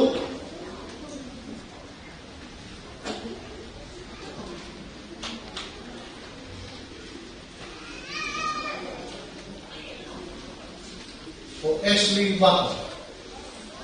Ko e hiwa ko Tomasi Televalu. Ko e walu ko Liu Meiksaione Finau. Ko e fitu Sela ke wha petero. Ko e ono te rita tui kakau Televalu. E me pareroa ha te iho ha te iosi potuhara ha pai pakai motu wala. Ko e ni ma wakia ke a seiti moa e te au. Ko e wha Samsoni Uriwea Whamatu. Ko e tau i e karasi ko e ni ko e whamtaha o ko whaki ai a e school prep o ko whamaaga ia e pange MPFA. Iai ka mo e cash price o ko whamaaga ia e base yard construction pia mo e cash price o whamaaga ia e CIPTA. O areia i whanga o kino le uta matapu, wharareu, wheretoa, loro pāho, esto salotega, nofo kābe wawao, e ana pasimati i Roma.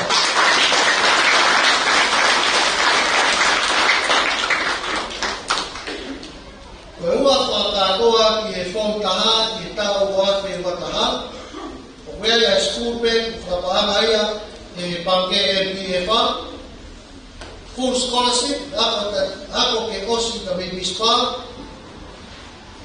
cash price of Ahaya, a base yard construction, na peheko ki a cash price of Fakia, a CIPTA, of Ahaya, ki le matua mawau, at night, pule mawau, katoa.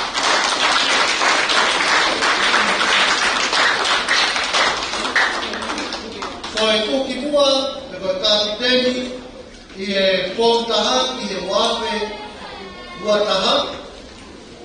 O ku iai e trophy ai, ko e whapaanga ia e whainite, na me Sydney, Australia, scholarshipi, ako pe e osi mispa.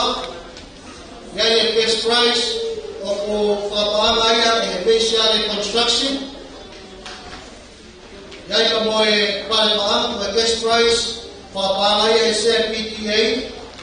Iai ka mo e pausia o ku whaiaka e whātau te me e A&A retailer o pāreia ki veitongo mai ni ka mataku kai nofo mispa tāmiano siui maha kai neri e roku i nā.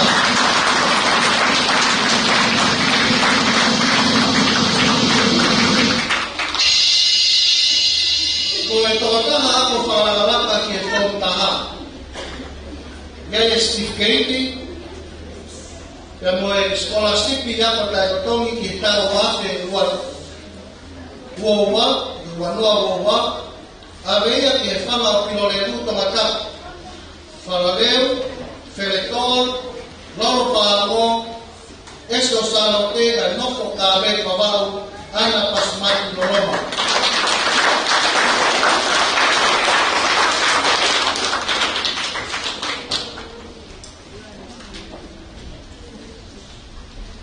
Ako watu ki he formua. Ko e toa mo fulu tu ki tua taha. Ai te kamatau ia ku me fika mo fulu. Fika mo fulu o briko atu. Ko e hipa liami pai o mounga. Ko e wanu amalani karokaine skailon loro. Ko e fitu tu petaiki a seri palu. Ko e ono e noa lavaka. Ko e tima Jeremiah Eric Stevenson Alatini Tupo Junior. Ko e wha o suma mai te whaka. Ko e toru a reia iai a e school pek iai konei he panke MPFA guest prize konei he mai basically construction pa ko se a PTA. A reia ki wheremea uia a pai hunga ro makwa ka noko bispa from moyata niko.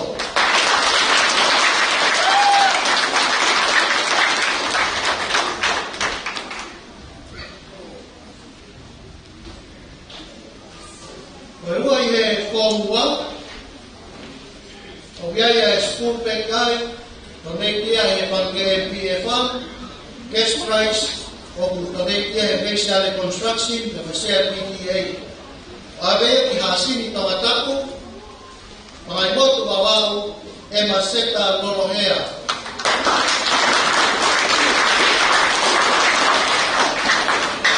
Koe kapiteni ki he formua ki tau afe wataha, iai e trophy ai, o e koneikia, e Toyota Family, the Sydney, Australia, iai o me scholarship, ako pe mispa, iai o me cash prize dai, o e koneikia e basic construction, pe mo e CIPTA.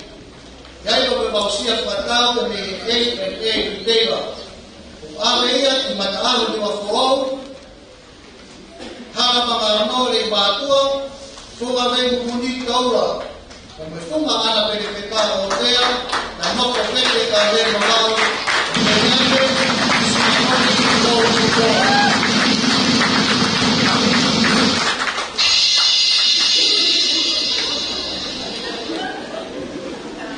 Ko iako whangaraka ki e fōmua, ke tau wāke wā taha, nei scholarship iai, aka kai katongi a wāka mispaai wāke mōwa, iai ka certificate iai, o kufuakia, ki wheremea, uiha, hapai, hunga o mabakwa wau, e noko mispaa, e whalau o iaka miko.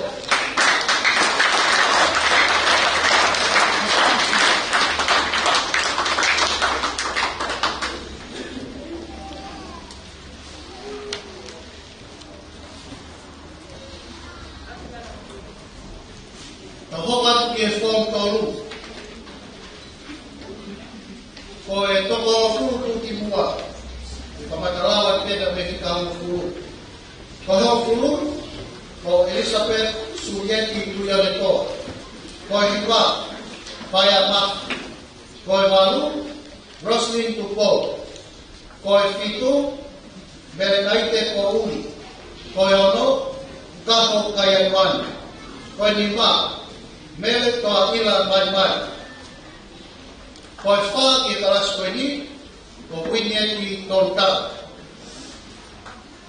Ko e tau ki taras koe ni, ia e school pek iai, to ne ki e panke MPFA. Iai ka mo e cash prize, o to ne kia, e basic construction, ka mo sea PTA. A vea ki pa mai motu, nei maatua babau, e la pama pili.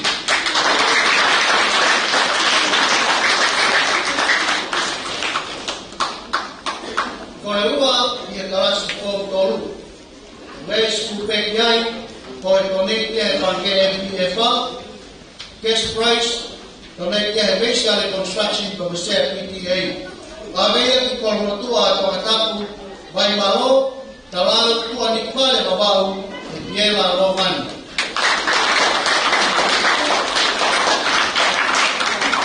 Kami tadi lapong tolu kita buat wataha. Gaya trophy ai ko tonek kia Eklesia Pulau di Sydney, Australia.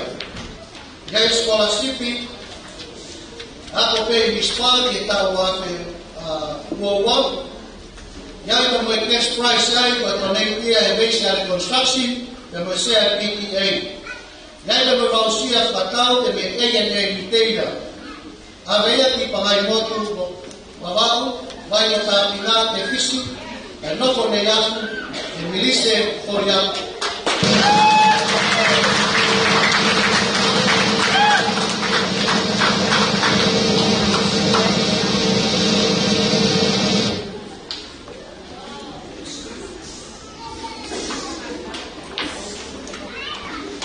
Mokataka Pastor Simai Kasih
te uoko atu, i ono ui e tu unga o e klasi, ma unga taha e apia kona.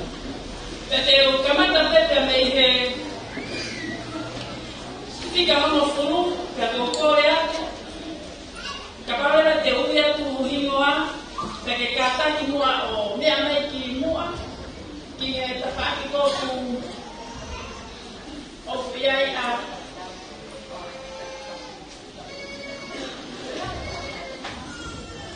la que vea mai ki mua, from the map te mo kere mo tolo e hao e top 10 ki mua, Ho fulu, antelu, meri he lotu pau.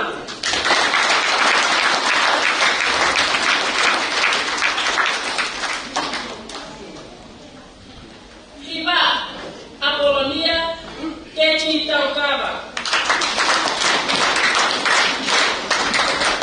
Palu, Pefaaki, Foliaki.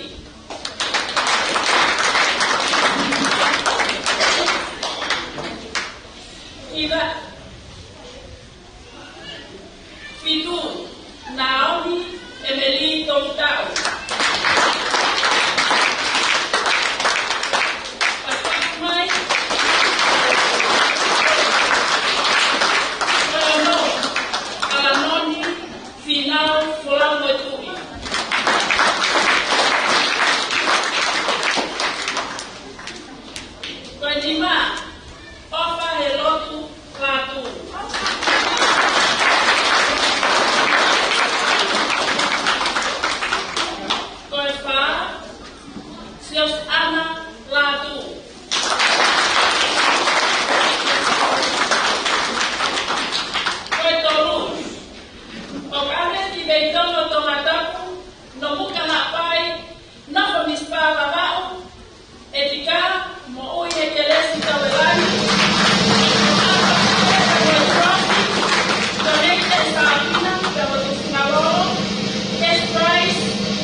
we survive it out there? Can we make it somehow? I guess I thought that this would never end. And suddenly it's like we're living in it. But that's the shadow that will follow us round until this memories fade when I leave this town. I keep thinking that it's not goodbye. Keep on thinking it's a time to fly. As we go home, we remember all the times we had together. As our lives change from whatever, we will still be forever. As we go home, we remember all the times we had together. As our lives change from whatever, we will still be forever. As we go home, we remember all the times we had together. As our lives change from whatever, we will still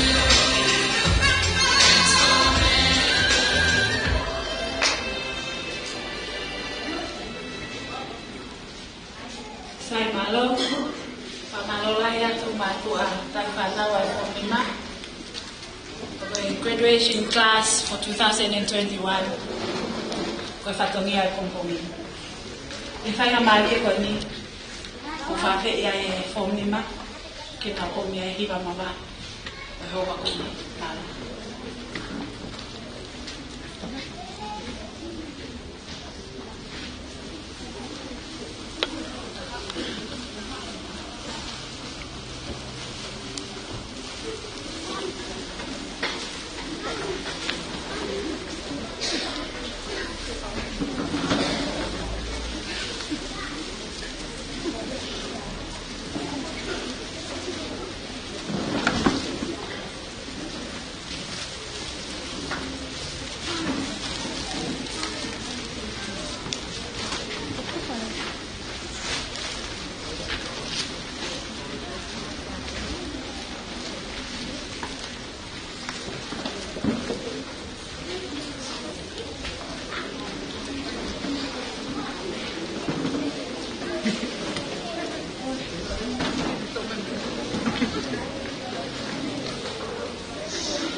ka marie ko na o matatoni hoa ko ni I whai ka marie ko ni ko awe aki he tuki mua pe batatse ape ako ako ana maluma mispa wafe wataha ki whahoko le a matatoni maluma.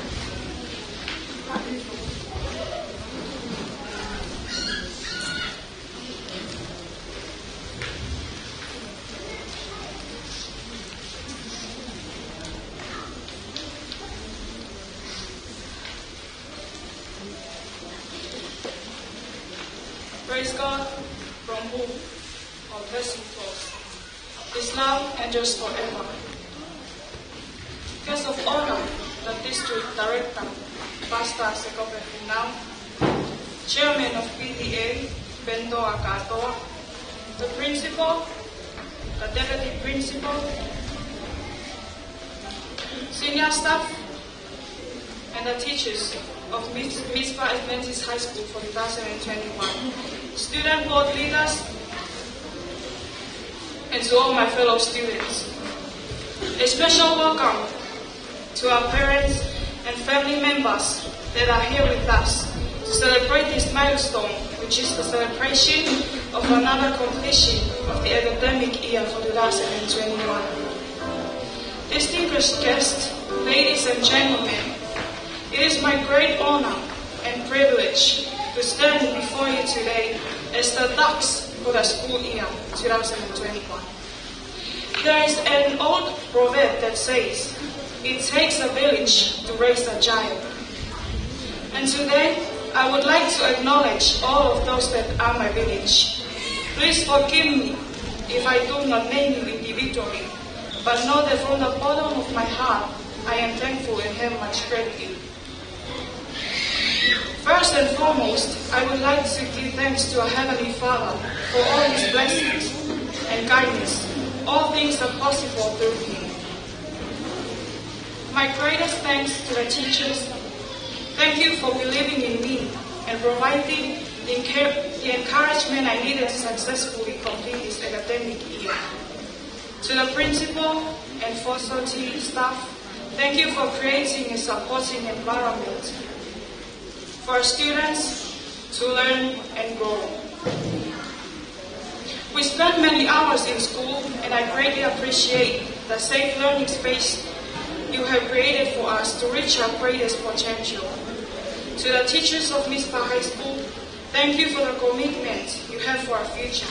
The countless hours you put in and passion you invest into our education, I am forever grateful for. Thank you for sharing your knowledge and being our mentors in the most important years of our academic career. Much of what we learn and apply to the lives that are ahead of us will come from the hard work and dedication you have instilled in us. A humble thanks to all the parents of Mispa High School. It is, of course, appropriate to acknowledge our parents for all the sacrifices you made, the prayers you gathered us in, and the love that you gave. Each child grows to be a student, and it really does take a village to raise him. People who are at the front line, friends who are alongside you, and parents who are supporting you from behind. Now is our chance to show the world that with faith and confidence, we can do anything we set our mind to. Our success in life is not measured by what we have, it is measured by living in purpose and touching the lives of others. To my fellow classmates and students of Mispa High School, find your purpose and work strong with it. Explore your talents and grow confidence in who God has called you to be. Create quality relationship with one another and serve to the best of your ability. And I wish you all the very best. Esisu kokoi pe ai kumatai koloa kau kamau pe koi iyo koma kotoa pamalo ke tu yo lani he fak foto ko fai o la be ka wi kuna ia e fe nga ko ta ko en o hoka ko tu ki mo ai abia ko ang mispa ke ta wa no wa ta o ko fa mo on fa ta ha mo le ata na ta foto o hai le fa ta ta vai to ve sono ni ba Falala ki o Sihova aki holo toko toa, pe awana ke whaaki ki he poto o. Whamalo e ni ki he whawhalangani, i e tau kau whataha, i malari au mau ingani. Whamalo ke tare kita, kau whaiwhe kau, toi ngai kai ngā lotu, e lotu ma hufia ko whai na api ako ako mispaa. Whamalo ke pule ako, tokon pule ako, kau whai ako, kau mata pule, kau maa e whana wako. Malo mua mispaa te tangata, ke lape e aku e tae iloa. Ka e ngā ue, ma tokoni, ma whepopou aki nā tau whai e taunu, ke langan ia pe ato nai. Ke sea PTA ka umaa tau whanau, malo tu ta whaaki, ma popou ko whai mai ki api akoni. Whamalohen ke familia tamai, whai whekau sio atame whakatulolo, ke ungahi pui, vai Nicolo, Filimone, mo Elenoa. Ke o whangamehi tanga, wani mo Palaki, Welingatoni mo Langitoto, Teiti mo Paula, Pepehefo ki Asis Maile mo Sioni. Ke ungahi tamai, Miriame mo Wanda, Kinemoa mo Hepisita, Tony Junior mo Galo. Ke familia whae, Aneta, Pisiate, kawafusi mo tenga familia ki utui. Ke whanga whae, whare whahina mo si aufisi, Tiume mo Fereti, Ofa, Lesieri, Moana, Kamasulia. Ke ungai whae tangata, he maloto, soana mo famili, Kevin Moa mo Salome, Paea mo Monica, Andrew mo Sili. Ki hoki te hina mere Aurora Borealisi, ka umasa utonga ane, Sion Mivai mo lose mo famili. Na peheke o ko matua, pe ka umafti ne moa, ba mo perenaise ki ne moa. O ko saute ka te moto me ako to ape. Ia tau anga, mo ofa, mo tokona mo whai me ke te au i tauni, o kawa he lau ke au lau ke kau. Kakasi e wha malo, tuku mua ki o to tatau ke ne toku whakakato. O ko maa ofa lahia ki a te motoro, pia whakatauangi mo maa Christmas pe fia, mo atau fo o fonta ko e tina. Malo au pito en tua ofa lahia.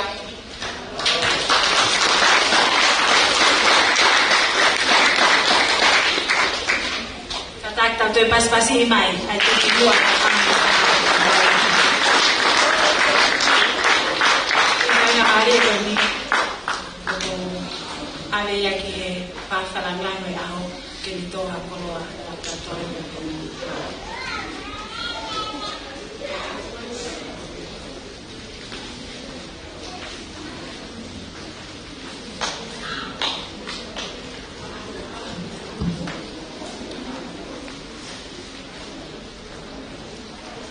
Watape moe unimalo lo tatau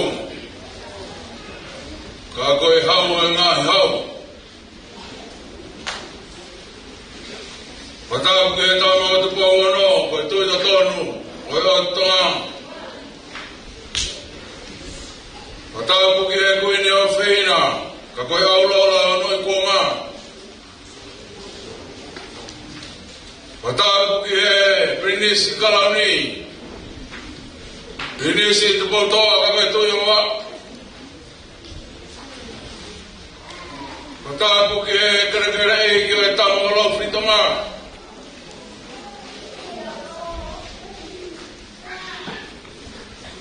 Watapu atu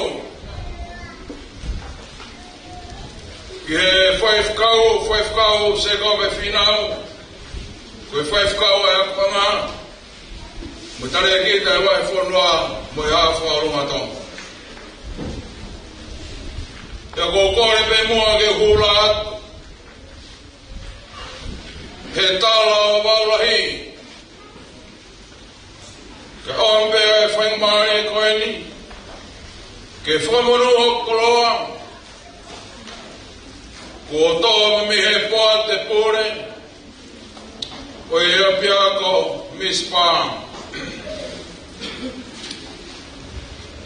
ko fual ko kau ta bebe mo ngai mo krea e faftai e whako, ai amana ki ai tangata. Koe honi, whātoto pe he tangata. Koe whako whae siopa.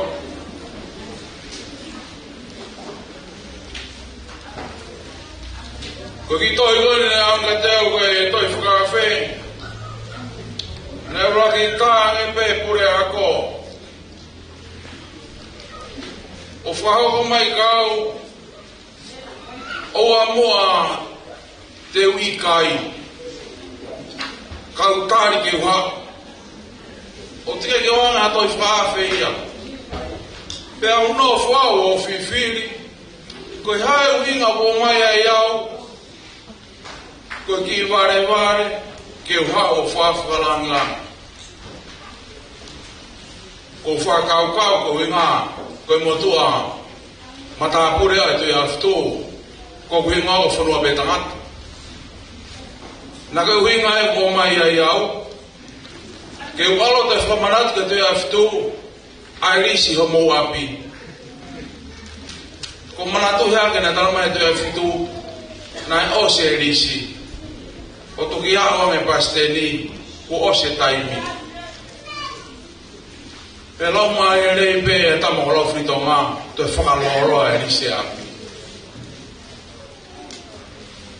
Na koe uhinga na ia, ke utou tau whamanatu, ke tui awhitu, ke wana te tō mui pehe. Tano ko whakaukau e taime taha, ko whatongia na e whae ki a pia koni, e koe pure ko kau ngā ako. Ko e ana e tō nau, ko e ana e ako. Ko whaukau pehe.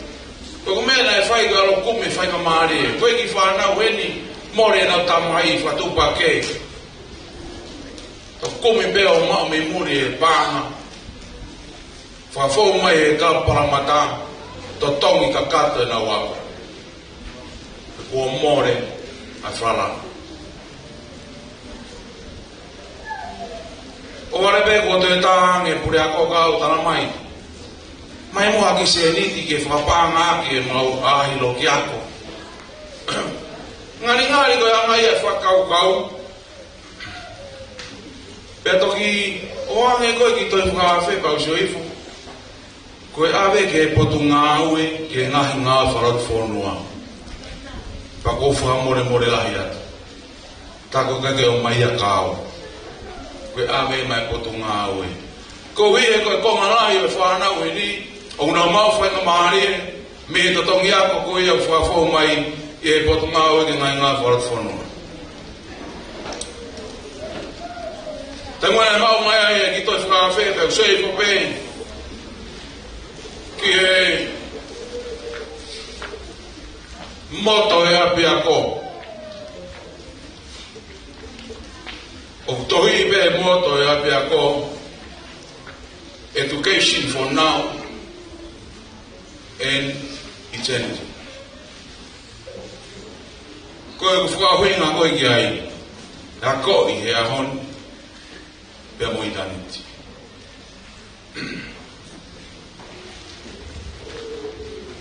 Koe whakatonu rea ki he moto e ako, koe ako tūroa ki he mou itangata. Education for now, and eternity. Ko hae whai ngā o tūroa, e a koe kia e tau whānau, ke au ai he mōi tangata. O koe inga rea, o te peke tau mui. Pea e palovea pe ka papalangi, it's never too late to start. It is too late not to start. O ku teki peke e tō mui, ka pau ke whakaukau ke ka matare. O ku fu tō mui ia, ka pau o teki ke ka matare. Koe hauni, ka whamanatu atu, ai tala tupua o tau kerekelei. Koe tō wholofola koe, Roa ki tō whorofora maranga te bōra ki nei whai ia he ako mapu atonga I makawe. Ko e fuafua maranga ia ni hoko ke karistiane. Ko ne vesu maranga Hosea wa e whawe se ono. O ku auha hoku kakai ko e masiwa ilo. O ku auha hoku kakai ko e masiwa ilo. Ko rea ko ilo. Tala noa ka e tohia si o pe. Vai ua walu e si ua walu. Ko e mana wae ka si o wa ko e poto ia. Ko e afe mehe ko vi. Ko ilo ia. O ku auha hoku kakai ko e masiwa ilo. O ku auha hoku kakai ko e masiwa he afe mehe ko vi. A koi he ahoni ko higa moitanga. A koi he ahoni ke afe mehe ko vi ko higa moitanga.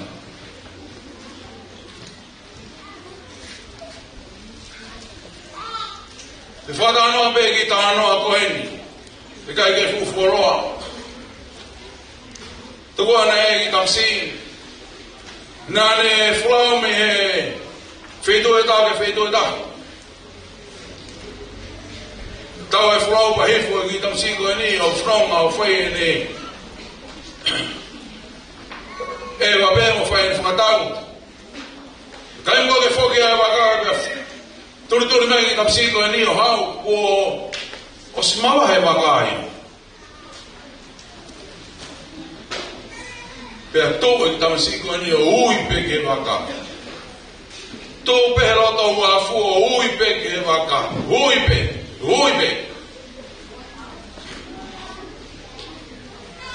Alo puri e waka o ku kei ui pe ki tamsi. Talanga e kau tari whorau. Ta mau eiki. Tukua hao ui. E koe na ko puri e waka. Kei kiki woi pe ki ta mahono ui. Whoroa si pe puri e waka. E soa tuk tafu koe waka. Talanga e kau tari whorau. Kei ki tamsi koe. Koe hae mea na e o ngō ia hore o.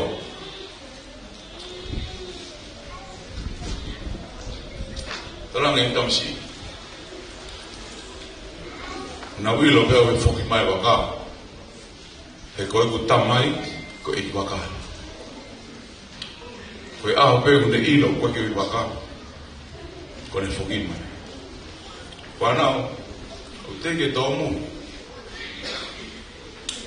O ku teke peke tōmu ia, ke tau whai mea koe ka pau ke ilo. Koe tau tamai e waka.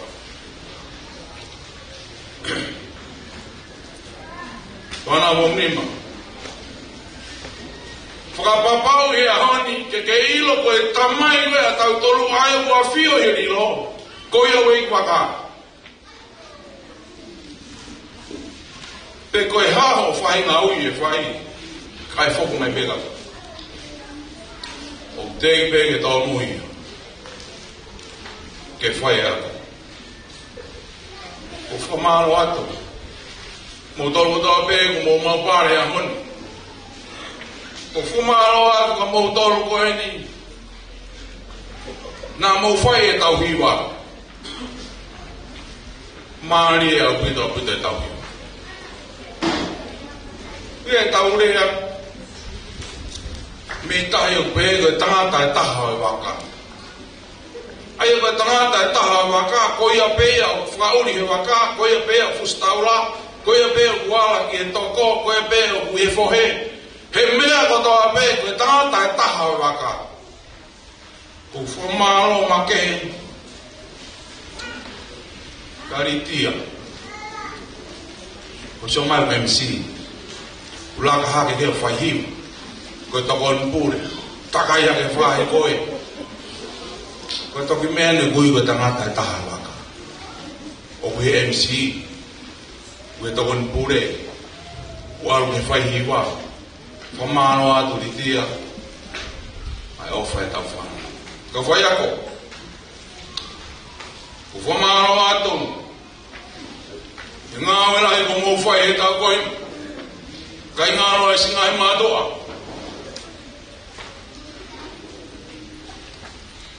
Ko rea koe me aura ki pita wahe wawe siwa tahara. Koe mea i hao, kua ui ki mautoru, ki ai. Hena e mamahi a kalai si ma mautoru.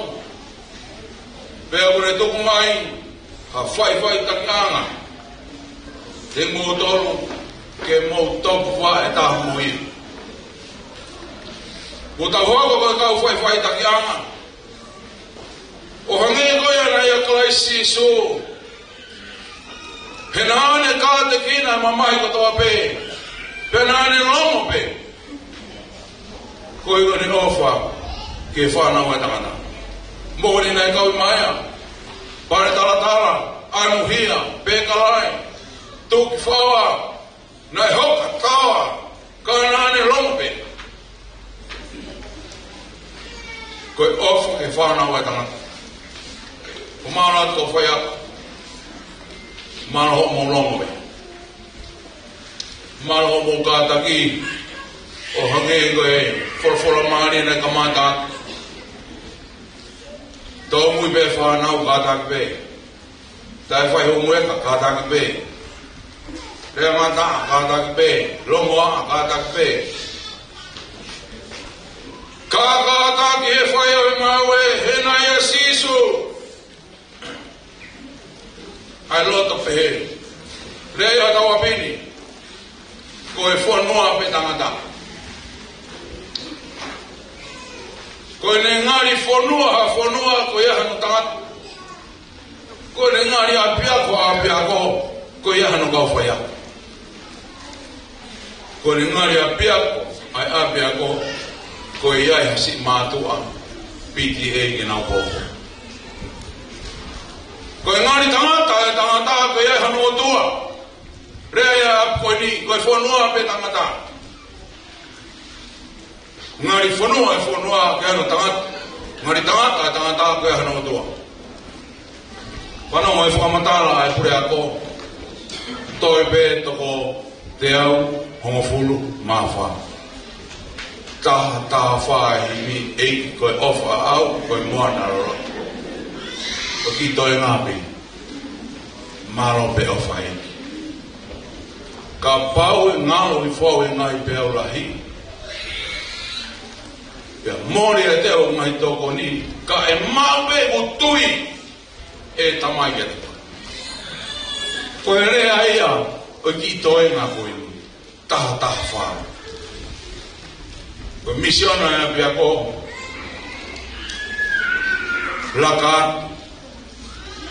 laka ki mu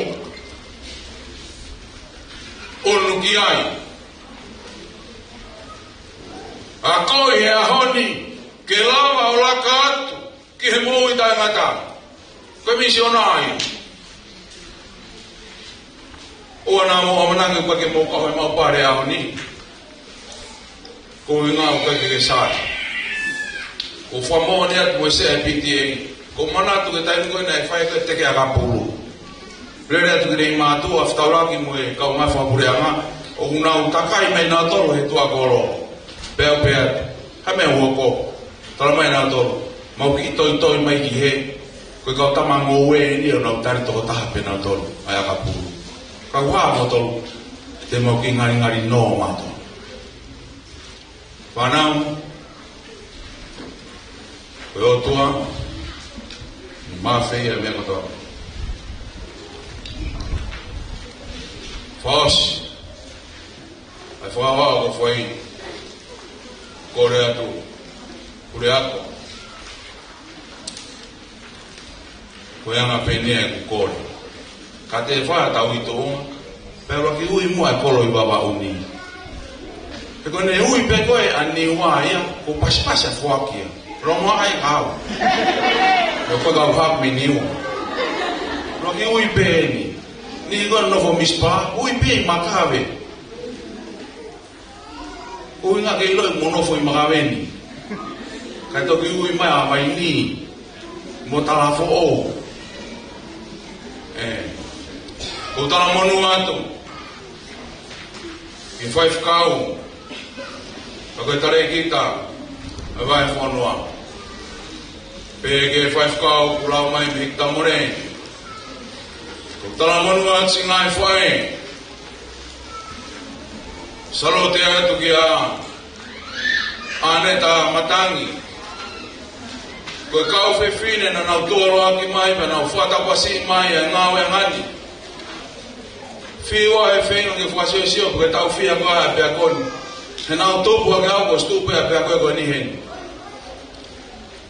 Pia whanau ke ngā hine a koe tu ngāno whia haini koe peke asia. Ko whange hange ka teo ka pia koe na tu whakataha pia mo eiki. Na e ka matanga pia. Hange koe lau koe e 5 kau. Tia ka matanga na e a whorofora na e mo mispai. O ko tala mono atu. Whanau. Fom ni mawao ke fom taha. Wa tawang ke kiken toen mai. Wa puru-puru o mo whenga e ka hau. Kutai mwena mawa ko e spulu. Na maui beni. Ko ki middle school ke wawai. Ko kaulawa e fom ni ma. O fua whainga maaria ka wawai. Ange ngā mispa. Ko inga e koe ki ana fom mono e nā tō. Toi ma wa pia ko takano flat pa no pia. Utala mono wa ta tin motor tawangi. Kita ma wa Christmas fia. Wa ta fo no ta ko igina. Le wa ta.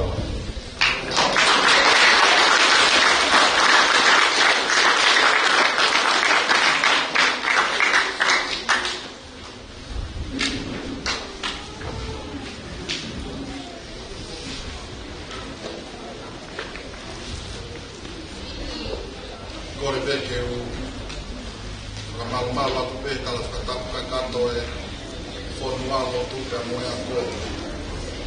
E tuku pēmua ke whakakato au ku whakaunia. O kona ki au I he wate ako e a piako o muspāne o a koe. Whawhetau peke tu e langi. Une ke Manuela pia peke tau tau pia pia kamata ana ko kalama koe. E kei langi pe ai o tua. E whanua mo tangata. Whanua peta. O ko iaia e whiwhia mangahe I he pure ako, I he sea e pate ako. Kau mai pure ako.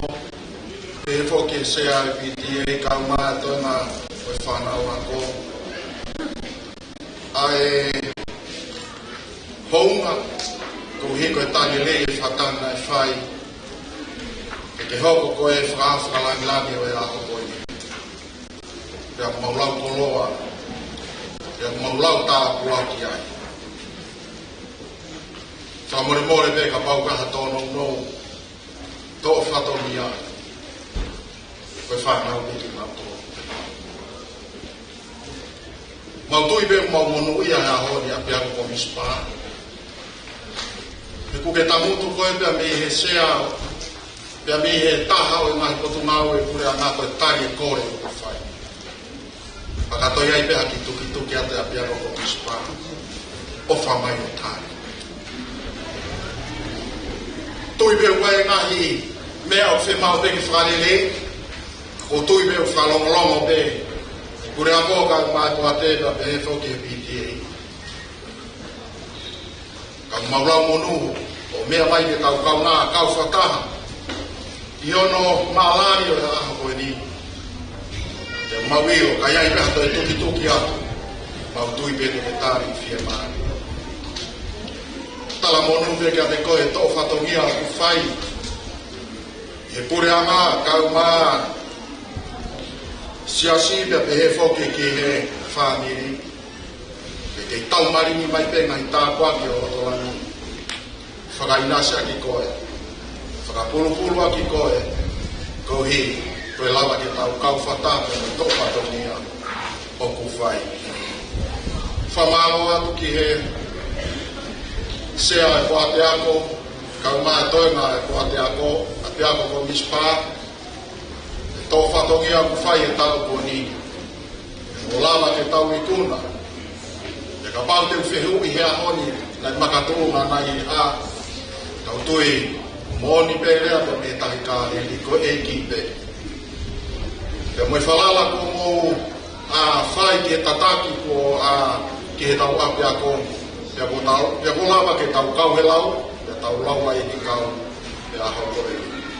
Whamalo atu ki he pure a ko kau mai toenga ni timi ngā ue.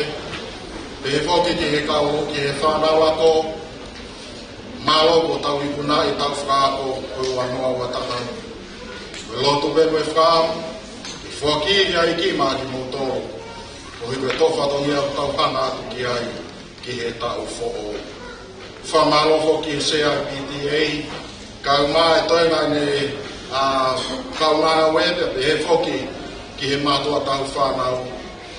O mau salute ka te ni mōtoro hea honi.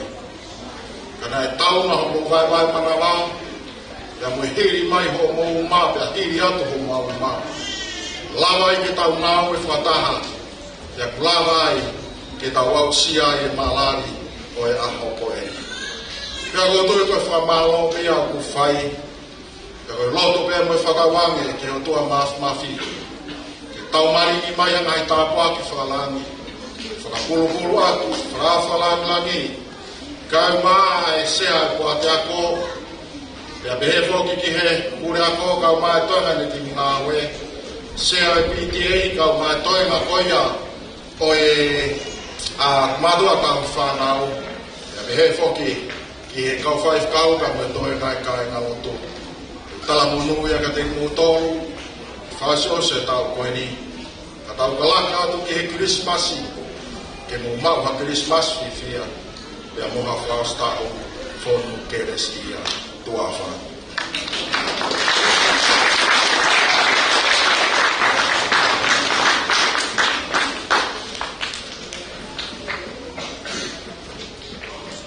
Ko e wholawhalahim o whiri ke whaasa ki ai o maunga e aho ni. God be with you. Te lau te vespraki e matau, tau whiwa o hoko e te. God be with you till we meet again. By his counsel's guide, uphold you. With sheep securely fold you. God be with you till we meet again. Till we meet at Jesus' feet. Till we meet. God be with you till we meet again. Ko whawhea tu mai tang whanau ko tau ven, ko mumea ki ta whawhata. Waro. With you.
tua maf.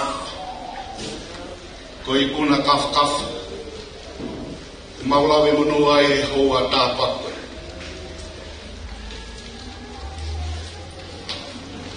Whanonga mai e apia ko he tā koe. Wau mai ki hataini. O I kuna I he pure a ko. A mai ne kau whai a ko. Kona u whatongia. Kono ako ne kina e whana. I kona he whana wako ai whenga una u whai. I kona he tauma whanau e una u ngafa whatongia. I kona he poate ako. Kona u whatongia ke apia. I kona he PDA. Kona u whatongia. Hoa koe ni. Maulau munu lau tāpaki. Ui he mea whanua pe tangata. Ke whawhawhanga. Whakahonga. Ai lama mea e whanau wako o mispa. Mō me niki koe ni ku mau tatau. Ke api ako ko mispa. Ko mau ngai whatongia tātaha. Pagai pe ako tonu ha mau whawhengai e taha. Mōni pe rea. Koe tai kāre ri. Koe I kipe. Ka mau whawhetai ai. He mau ere ro pau. Koe o tua mau tauhi koe o tua e I kuna. Paka pau kone ai kuna. Ai mahi ai ahi o e mau koe. Awe I whai toka o ke hanga I kuna. Peke te haa maro. Ie mohu ini. Au mau whaftai ai ke awhia. Tukai peke langa e pea e awhiona. Au mau hiki ai e koloria tau pea mo e awhiona. Teo koe o tua koe I kuna. Mau kore ngai mea nu wafa aro ko sisu. Ka ko mau whamu ui. Peko keres a eki ko sisu. Ofa e tua kata mai. Wheohi pa mai lau maari e maani. Tu tuku ia pa mai wheohi a ngani. O la hiki. Kai whai meo ta ngata. Amen.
Koti pea foto di lava dega yo ponga api maro.